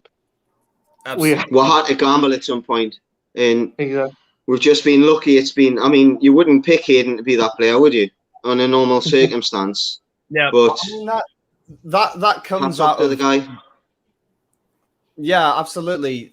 A lot of credit to Hayden for that goal. But I think players getting in that position, gambling, getting into the box, comes from being able to retain a little bit of possession and, instead of just hoofing it every time to Wilson, because in order to, for players to risk it and get in that position, you kind of have to have more set pieces in their area, more of the ball, and that's what that goal came from, in my opinion. Because absolutely, yeah. Now, so we'll touch on some because there's some pretty good questions in the comments too. So I'll go, touch on a few. So Stu with an interesting comment. Do you think Connor Goldson from Rangers could improve us? Now, me and Connor watch a lot of Rangers. We're big fans, of course. And he's done well in Europe too. And Dayan disagrees, the Celtic boy. But what do you think about Connor Goldson, guys? I would take him personally. No. My issue. Did you call me a Celtic boy? We can't afford to take gambles on players that are playing in leagues that are questionable. Don't get us wrong. Van Dijk is an exception to the rule. Let's be honest. Adjur at Brentford, I seen him in the Scottish League, and I knew when he came into Premier League he was going to be decent. He's got, if you're in a team and there's a certain way, he's a big tall lad. He's good on the ball. He might not be the most mobile. I can't really comment because I don't even know who he is. Where fair enough. No, but in the Europa League, that's the thing also with Connor Goldson, why I agree with the SPFL comment. It is as strong a league as others per se. But what I'm pointing at too also is in the Europa League against strong opposition. I mean, Rangers have only lost a few games at Ibrox in the Europa League.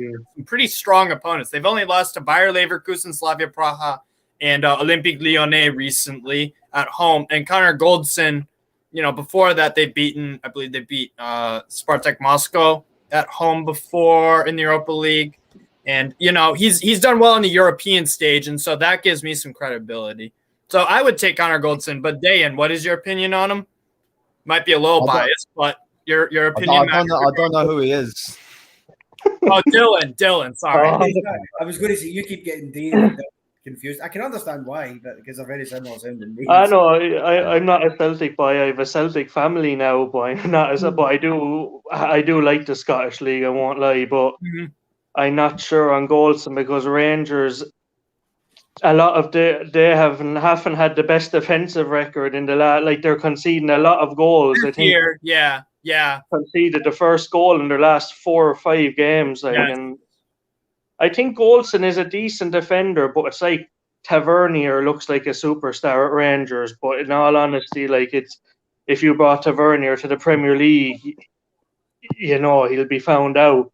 Goldson. Well, Tavernier was obviously a Newcastle lad. That's obviously.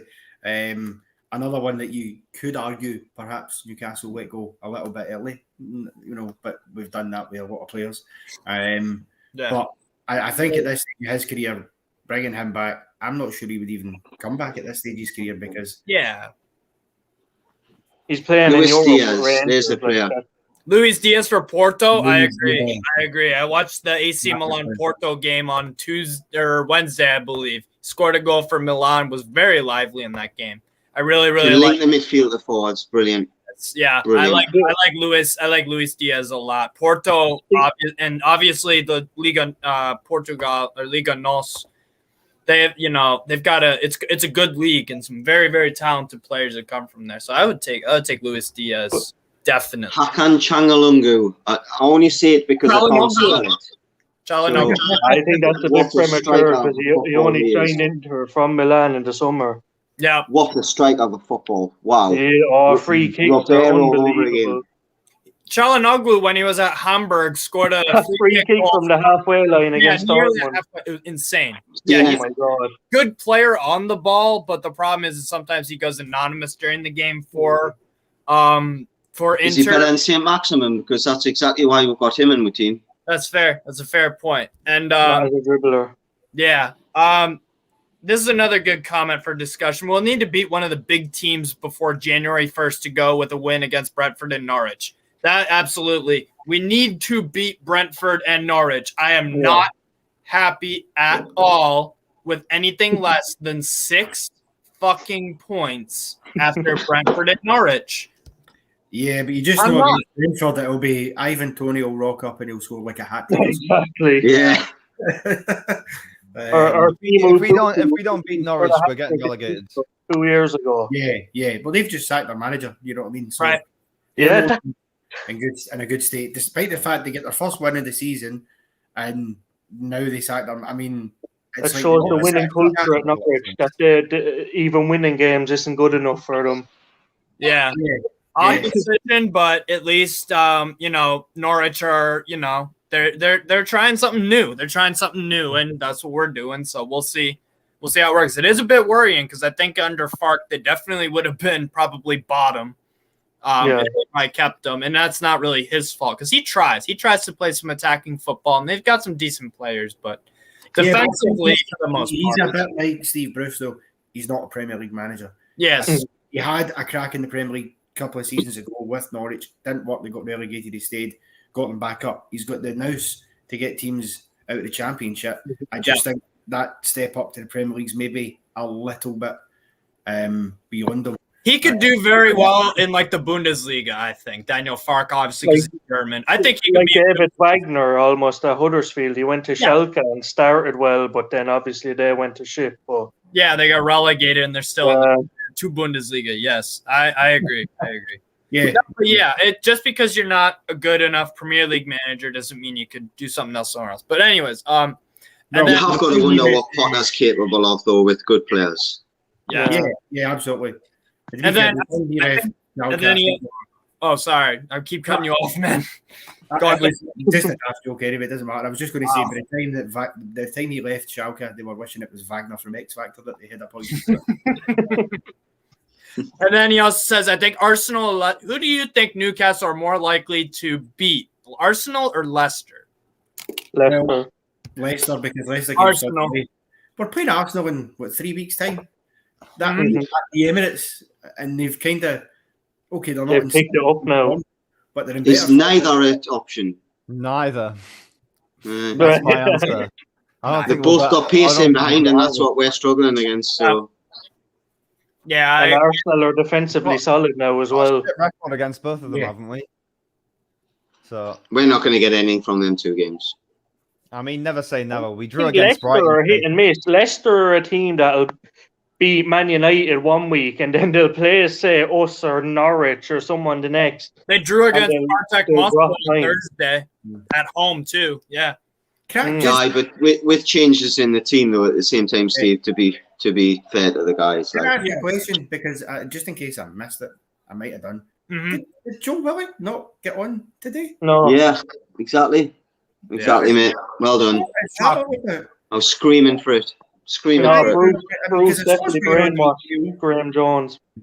Yeah, But Jones cannot be as stupid as he's shown to be in his team. Yeah, we had our best periods when we pressed them high, and that's what Joe Willock's good at, and he never got on the pitch. Mhm. I agree.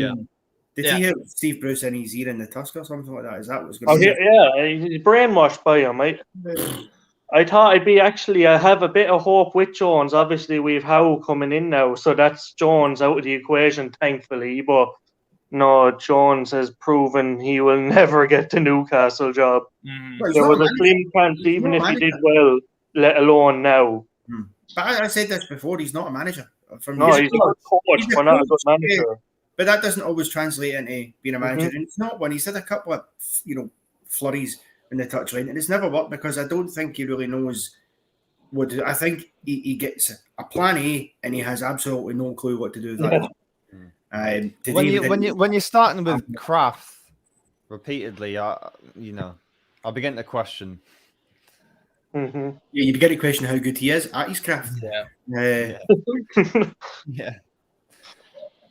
Good We've got to comment. thank him for persevering with this shit show for 3 weeks, in committing himself in a he showed himself to be a decent bloke during these 3 weeks. So let's just thank him for getting with 2 points and then on to the next phase of Newcastle United. Let's not kick him and say, well, he's not capable of doing this, and we don't know because he's had to pick up a shit show. If he goes into somewhere that's not a Luton town where they were down on the knees, or I get what you're saying, Andy, I do, and you're right, but it's a shit show that he didn't pick up a shit show. It's a shit show he was already a part of. Yeah, he came in halfway through though, didn't he, mate? I mean, to be fair, but he saw when enough you're on of a what sinking Bruce ship, was it's easy doing to to just. know.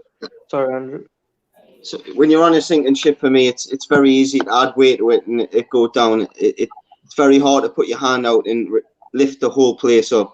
I totally agree with you, Connor. I don't honestly think we'll ever see him in a championship club or maybe a League One club. Yes, I think his coaching skills are very good, but I just think man to man, things are here. I don't know.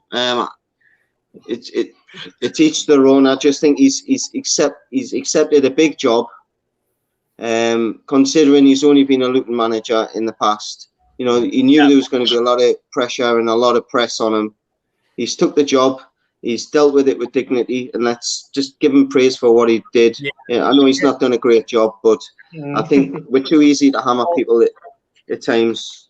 Mm-hmm. I have no hard feelings towards Graeme Jones because I didn't expect anything more from him. Yeah, exactly. Yeah. And he's been here 3 weeks, and he's tried his best to steady the ship. He's got 2 points from 3 games, which is better than what Bruce managed prior to him as a points average from games. And I think the owners have done the right thing in managing to get a proper manager in. I mean, I wish they had done it sooner, to be honest. But we've got a manager right now, so see what.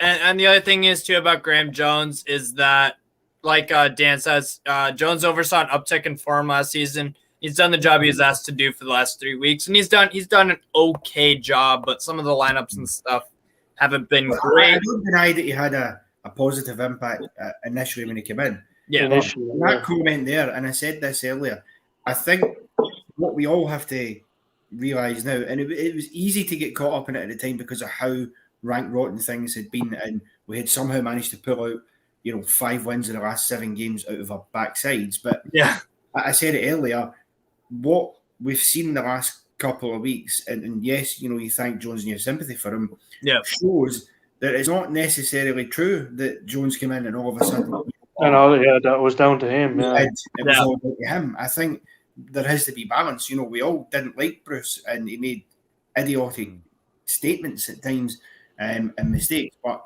reflecting upon that now, to say, "Well, Jones came in and done all this great work," he done a positive impact, but you can't give him all the credit. All the credit, yeah. Well, I respect him. I respected him at that time more than anything for questioning Bruce, because I think you could visibly see that he challenged him. Yeah. At that time, so. Yeah, that's what I mean about the positive impact. They certainly challenged him. So there's absolutely no doubt in that. Johnny Greenwood coming in with a comment. Brentford, Norwich, and Burnley are our next 3 home games. Huge games. Huge. Gonna be pissed off if we don't get 9. I'm gonna be pissed off if we don't get 9. Seriously.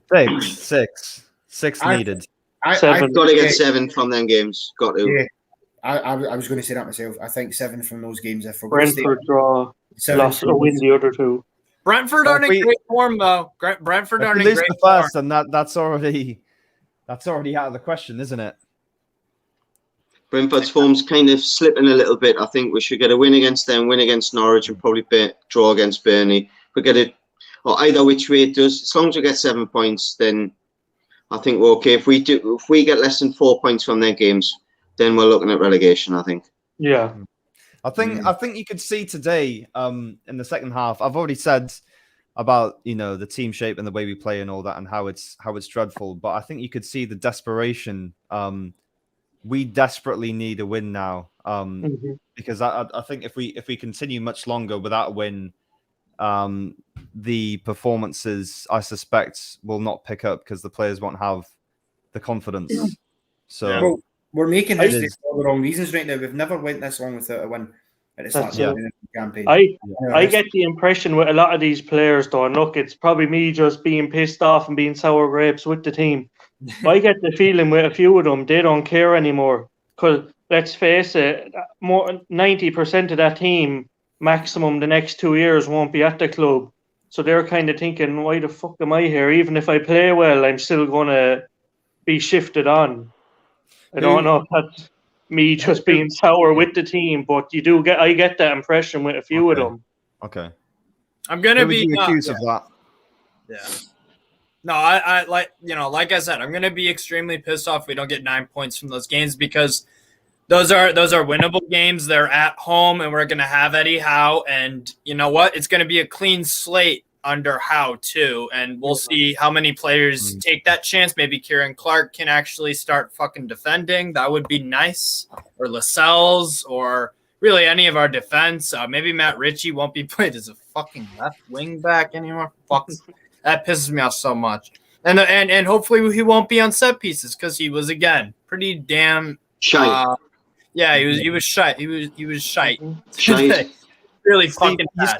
You say about Eddie Howe being a clean slate, but I mean, we've seen with other, say, what's his name, Arsenal's manager. Yeah. Arteta, yeah. You've seen how long it's taken him to make anything of that Arsenal team. I think it takes quite a long time, usually half a season for a team to start performing and really being efficient in the way the manager wants them to play. Kind of. So let's not kid ourselves. Like, the first 2 or 3 games under Eddie Howe aren't going to be much different. There might be that kind of like new manager bounce. New manager bounce. So players will be playing for that, but like the system, we won't see evidence of that having changed much. Maybe what we'll see is him making better team selection, but like, we're not going to start playing entertaining attacking football all of a sudden. No. Yeah, And that's a valid point to make, because this will be a gradual thing. This isn't going to be coming in and we're looking like Atalanta or Man City or Leeds or whatever. It's not going to be full out crazy attack, but it should be a stern improvement on what we've seen for a really fucking long time as Newcastle fans. We haven't had an attacking gung-ho performance in a very, very long time, and nothing consistent either. So, yeah, it'll be interesting to see how it does. But I think one of the first things it should be a help is who are the leaders in that changing room. Who are the guys best equipped on the pitch to actually lead the team as well? Because I would advocate for carry that message. Matt Ritchie. I would advocate for Isaac Hayden being the club captain now. No, I wouldn't. I know he's not a great footballer, right? But in terms of his performance, I feel like he's the one on the field that's leading at the moment. I do agree with that. Actually, I do actually agree with that last point. I do agree with that. Yeah. I think Callum Wilson, personally.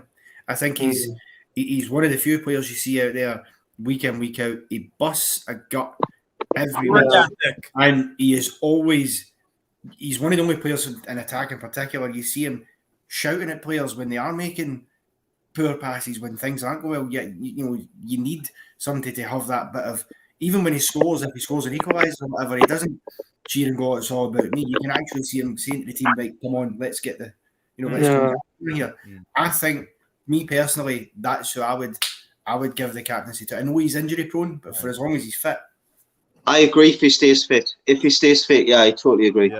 But is he going to stay fit? You've made that point before that's why you don't want him as captain, because he's injured half the time. Aye. Yeah, that's a fair point. Or maybe Dubravka is captain, possibly. One question I've got to ask. Not playing at the moment, though. Do you think that it's an advantage for Eddie Howe, the fact that he's got a relationship with previous players at the club? Or do you think it's going to be a disadvantage? Simply because his relationship seems great with Callum Wilson, it seems great with Matt Ritchie, but Matt Ritchie's a player out of form in the team. For me, I think he's just not good enough for the team anymore. Then you've got a player like Ryan Fraser, who he's fell out with. And I honestly think if you get the best out of Ryan Fraser, he's good enough for our first team squad, without doubt. I don't want Ryan Fraser playing. I have no faith in him, to be honest. Neither do I. Yeah, I agree. I'm just wondering whether Eddie Howe. Same with John Joe Shelby. No faith in him. He was. I think Eddie Howe can get the best out of Ryan Fraser though, because when he was at Bournemouth, okay, they fell out that last season, but prior to that, Ryan Fraser was their main man almost always. Him and Callum Wilson, anyway, maybe Josh King, and that's because Eddie Howe got the best performances out of him. I think he's capable of doing that again, because they're grown men. It's a new club. It's a different day. It's not the same as at Bournemouth. I reckon one of the first things Eddie Howe's going to do is go in and set that stall out to all the players and say, look, forget what's happened, before, or, with conflicts that we have been here, or players who might not be getting in. It's different now. And he'll have maybe a one-to-one with Ryan Fraser and go, look, we can't afford to have this squabble. It's done. It's just focus on the club. And I think they can both do it. It's whether Ryan Fraser can get himself up for it and motivated enough. That is the question. But I think he can, because he plays quite well for us, actually, at times. I think Steve Clark's got a fairly good relationship with him for Scotland. So I think Eddie Howe could do it. He's a very talented player. He's just not really he hasn't showcased it when he's had the chance, but he's not had a consistent chance either to showcase it in that kind of way. I'm just a bit skeptical about his, people. I've heard people referring to him as pacey, but I don't really see the pace. I know he can whip a ball in sometimes. I think I've just not seen the best of him, and I don't know what the best of him is. Right. Because for me, in a Newcastle shirt, he's never impressed. I agree with that. He hasn't the trend so far hasn't been nothing. He hasn't set the world alight. I mean, and injuries have played their part in that. But then when he gets a chance, it's not as great. But I think Eddie Howe in his lineup against Brentford, don't be surprised seeing a Ryan Fraser, Callum Wilson, ASM front three. I wouldn't be surprised. Or Miggy in the number 10. What? Miggy in the number 10. Yeah, I would love that. I am calling for that the whole time. Yeah. Miggy's best performances for Paraguay have come as a number 10, and at Atlanta United, him and Joseph Martinez picked up loads of goals. He is a number 10. Yeah. When you consider 6 months earlier we signed Fraser, Arsenal were supposed to be reportedly willing to pay £30 million for him. Yeah. He was linked to Chelsea for like 60 million 2 years before his contract was out. That's how him and Wilson had like. I do agree with Dylan. I think since he's came to it, he did have an injury before he came to it, and I do honestly think he's lost that explosive yard off the mark. But he's still got great balance to turn somebody, but I just think that we don't get people close to him. I don't see it in him. I don't see that he wants to do well for us. I don't see it. I'd love to it because when we signed him, I thought, what a good player. But I thought it was a coup, yeah. Now, what formation do you guys want Eddie Howe to go with for Brentford? I want a 4-3-3. 4-4-1-1. 4-4-1-1. Okay, fair enough. Have what? So you'd have to, I think we all agreed Dubravka in goal. I think Darlow he stepped in as backup, or maybe someone disagrees. Dubravka in goal. If he's fully fit, he's your number one, isn't he? Absolutely. And then if we're going the back four, I would say put in Jamal Lewis. Has to be. And center backs is tricky. I don't. Shaw and Fernandez. If he's fit, yes, and Shaw, yeah, agreed, mate, agreed. Because I don't think Kieran Clark and Lascelles have been very good at all lately. No, Lascelles can just leave for me. Then becomes the toss up though. Who do you have in the? Is Shaw actually fit then? Is it? He played for Switzerland 6 weeks ago. Yeah. Mm-hmm. Okay. At right back, I want Manquillo. Over Kraft. Agreed. Yeah. Kraft is very good for Sweden, but it just doesn't translate on the club level for me. I don't understand how Manquillo's not just first choice. One of the first names on the sheet at the moment. To be honest. Know, right? Yeah, because he was one of our best players in the game against Chelsea. And there have been a few games where he's been quite good. His pace and he's done some pretty good work. He's an athletic guy, isn't he? Yeah, absolutely. Yeah. Absolutely. So I think that would be our back four. And then what? So my three in the midfield. What? I would say Willock, Miggy as the 10, and then Isaac Hayden. Yeah. I thought we were talking a 4-4-1. Oh, 4-4. Oh, fair enough. 4-4-1. So the four in midfield, who would you guys go with? What?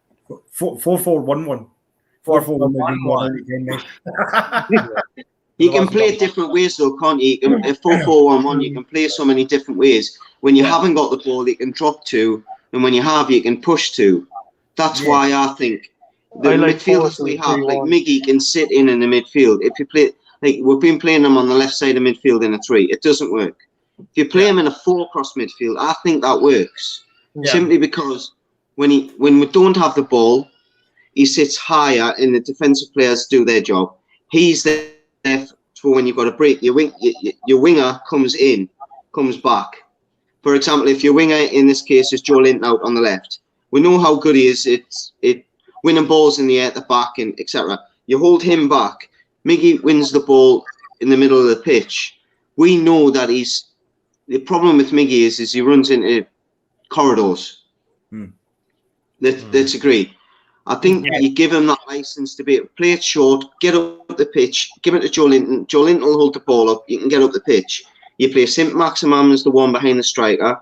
And on your right-hand side, you take a pick between Ryan Fraser or Willock. I think Willock could do a job out on the right, personally. I think he might not be pacey, but he's tricky on the ball.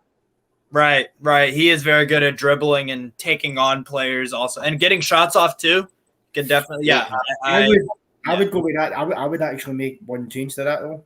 I'd actually have St. Maximin out on the right, and I'd have Willock playing in behind the striker. That's where Willock's at it. Or sorry, that's where it's a more natural position for Joe Willock, and I think when he was scoring the goals he did at the end of last season, a lot of them were coming for that sort of middle of the park area that he was in. I mean, you could make those runs into the box. You get him a swap, yeah, exactly. Yeah, gives you that rotation option. Yeah. Mm-hmm. I think one of our biggest problems at the moment, as compared with other teams I see us play against, like Brighton today, for example, is I think so many players, and I'll include Miggy in this, I'll include St. Maximin in this, to be honest, a little bit today, because he did a fair bit of defensive work. But so many of our players are having to do so much work off the ball defensively, running back and forth, that when they actually gain possession of the ball, they're so knackered, either knackered or just frantic, because it's like we have the ball sometimes, once every 3 minutes, that they can't piece anything together. So I really hope Eddie Howe can, coach them, train them a little bit in ball progression. I think he will, and I think you'll probably see a slightly higher back line under Eddie Howe, because he does like that more attacking man marking too. So if you play a slightly higher back line and try and play the offside trap, because to be fair, a lot of teams in the Premier League are playing against like Brighton today, or especially even teams like Brentford or whatever, will often try for that sort of gap in behind. So if we will step up a little, albeit the defenders need to be well drilled and competent enough to pull it off. But if you've got that base at the back to do that, though, Connor, haven't you? Well, yeah, and then you've got less ground for the midfielders to have to cover and actually then end up, knackered by the time they get it.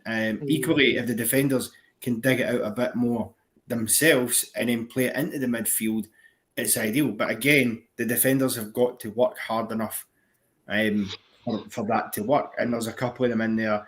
I'm just not sure whether they've got it in the locker.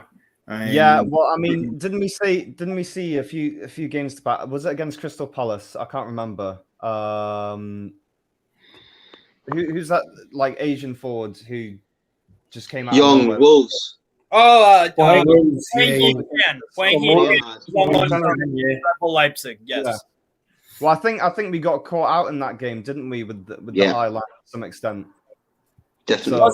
We also let Raul Jimenez. He bypassed our midfield way too much, because he would do what Harry Kane kind of does. He'd drop back a little bit, and the two passes for the two Huang goals were excellent. They're excellent passes from Raul Jimenez. I'm very familiar with him as a USA fan. We actually play Mexico next Friday, and that's a big game for us. So hopefully it doesn't fuck me over again on the club and country level, but. Jimenez, that was the problem with the Wolves game. I think we just allowed him way too much time on the ball, and he got to pass, and Huang has that pace. That's what we're talking about, being well drilled though, and competent to do it. Because that instance like that have happened. You look at the Spurs game a couple of weeks ago. Harry Kane's only onside, because when we're trying to play the offside trap, we don't execute it properly, and Jamal Lascelles, who's next to him, is supposed to lead that, isn't properly getting his back line organised. So, and the fact I think it was Manquillo in that situation. No, but Lascelles was the closest to Harry Kane, and he's the captain, so he's the one leading the line.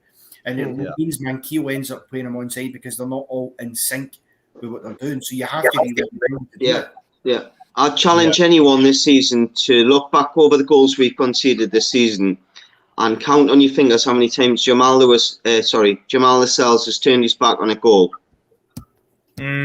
Good point. I'd put my left testicle on it. It's at least 3. Why do you think that is? Because he used to be happy to take it in the face. I remember the Championship, and even the first season in the Premier League, he would throw himself in. Yeah, exactly. That is my question. Why is he doing it? And it's this almost is your like captain. He's gotten too comfortable with his place in the team that he doesn't feel like he has to put his body on the line anymore. He's like, I'm captain of the club. No matter what I do, I'll still be in the team. I don't know if it's a question of arrogance, but first couple of minutes today, Matt Ritchie might have, if he backed off Lamptey anymore, you would have had a seat in the stand. Yeah. Stop the cross getting in the box. Don't let him come in on it. it was so bad, and that's what the True. captain's doing. So that's exactly what the rest do. It's so bad at the edge of it. That has been our biggest problem this season for me personally. You see that with Richie all the time, though. In his whenever Richie's defending, he stands about 5 meters off the player. Like that. Yeah, Narrow the gap. exactly. Yeah, totally agree, mate. Totally agree. I mean, and I've seen that so many times. It's just something I associate with Matt Ritchie, and I don't know if anyone's told him. You know what I mean? Like, I know what you mean. you think the coaches, like, you know, proper managers. What proper managers do at the end of every game is watch the game back and analyze what their players are doing. And this is the problem, though. This is what you get when you play somebody who's not naturally a defender and does not have a defensive mind. Because Richie isn't a defender. You know, he's a winger more than anything else. So his mind is more on the attacking side. That's how you can see him sometimes. He can play good passes. He can play good crosses. But defensively, he's not got a clue. That's why for weeks and weeks we've all been saying, give Jamal Lewis a chance. He's at least a natural defender. He's not been given the chance he should be. Bruce had a problem with him. Apparently, Graeme Jones has just carried that over because he's not bothered either. Right. So you're looking at it thinking that's what you're going to get from a player that's not naturally, you know, a defender. Yeah. I agree. The worrying thing is it's Richie's corner that causes the goal as well. I mean, people say he's top of the third in the charts for chances created, but the problem is he would be double that if half his crosses actually beat the first defender. I know, right? You know what I mean? As well as he's been on the list, if his balls were actually good this season, he'd be top of the list.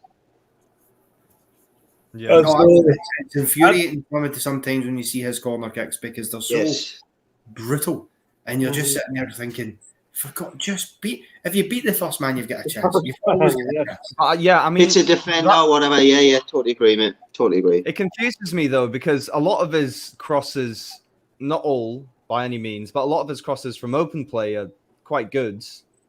It's just his corner kicks doesn't make any sense to me. Right. Least. Yeah. No. So I'm about to wrap up the live stream. I've been going for about 3 hours, 30 minutes. It's 4:30 here in the U.S. But before I end, I'll leave you guys with I'll have you guys answer one question for me. Describe this game, this result in one word. I'll start with you, Connor. One word. One word. Discombobulated. Discombobulated. Very, very, very interesting. Dayan, what you got? Frantic. I don't know. Frantic. Okay. Andrew. Desperate. Uninspiring. Uninspiring. Dayan. Or Dylan. Jesus. Oh my God. Fuck me. Dylan. Discontented. I'll say for my word, controversial. Controversial. I don't think the result's that controversial, to be honest. What? I said I don't think the result is that controversial. No. The stuff. No, like in the game, like the end of the game and the penalty possibly is controversial. But hey ho. But thanks everyone for watching and being on the fan forum. I really appreciate all the support. We've got still 106 people watching and some good comments and whatnot. But yeah, thank you guys for watching this Newcastle Fans TV stream, sponsored by Boyle Sports Betting. And I'm sure I'll talk with Lee and we'll make a video about gambling addiction and whatnot, because it is Gambling Safety Awareness Week. You know, gambling is fun. I bet on the Newcastle game, but you know, you have to. It's addiction is no joke, whether it's alcohol or drugs or gambling or anything. So it's very important to get that message out there. But we are sponsored by Boyle Sports. Thanks, guys, for watching. Hit the like button, guys, as well. Huh? Hit the like button. Sorry, I didn't mean to interrupt you, Steve. Yes. Good point, Andy. Good point. Thank you guys for watching. Subscribe to the channel. Away the fucking lads. Away. All the best, guys.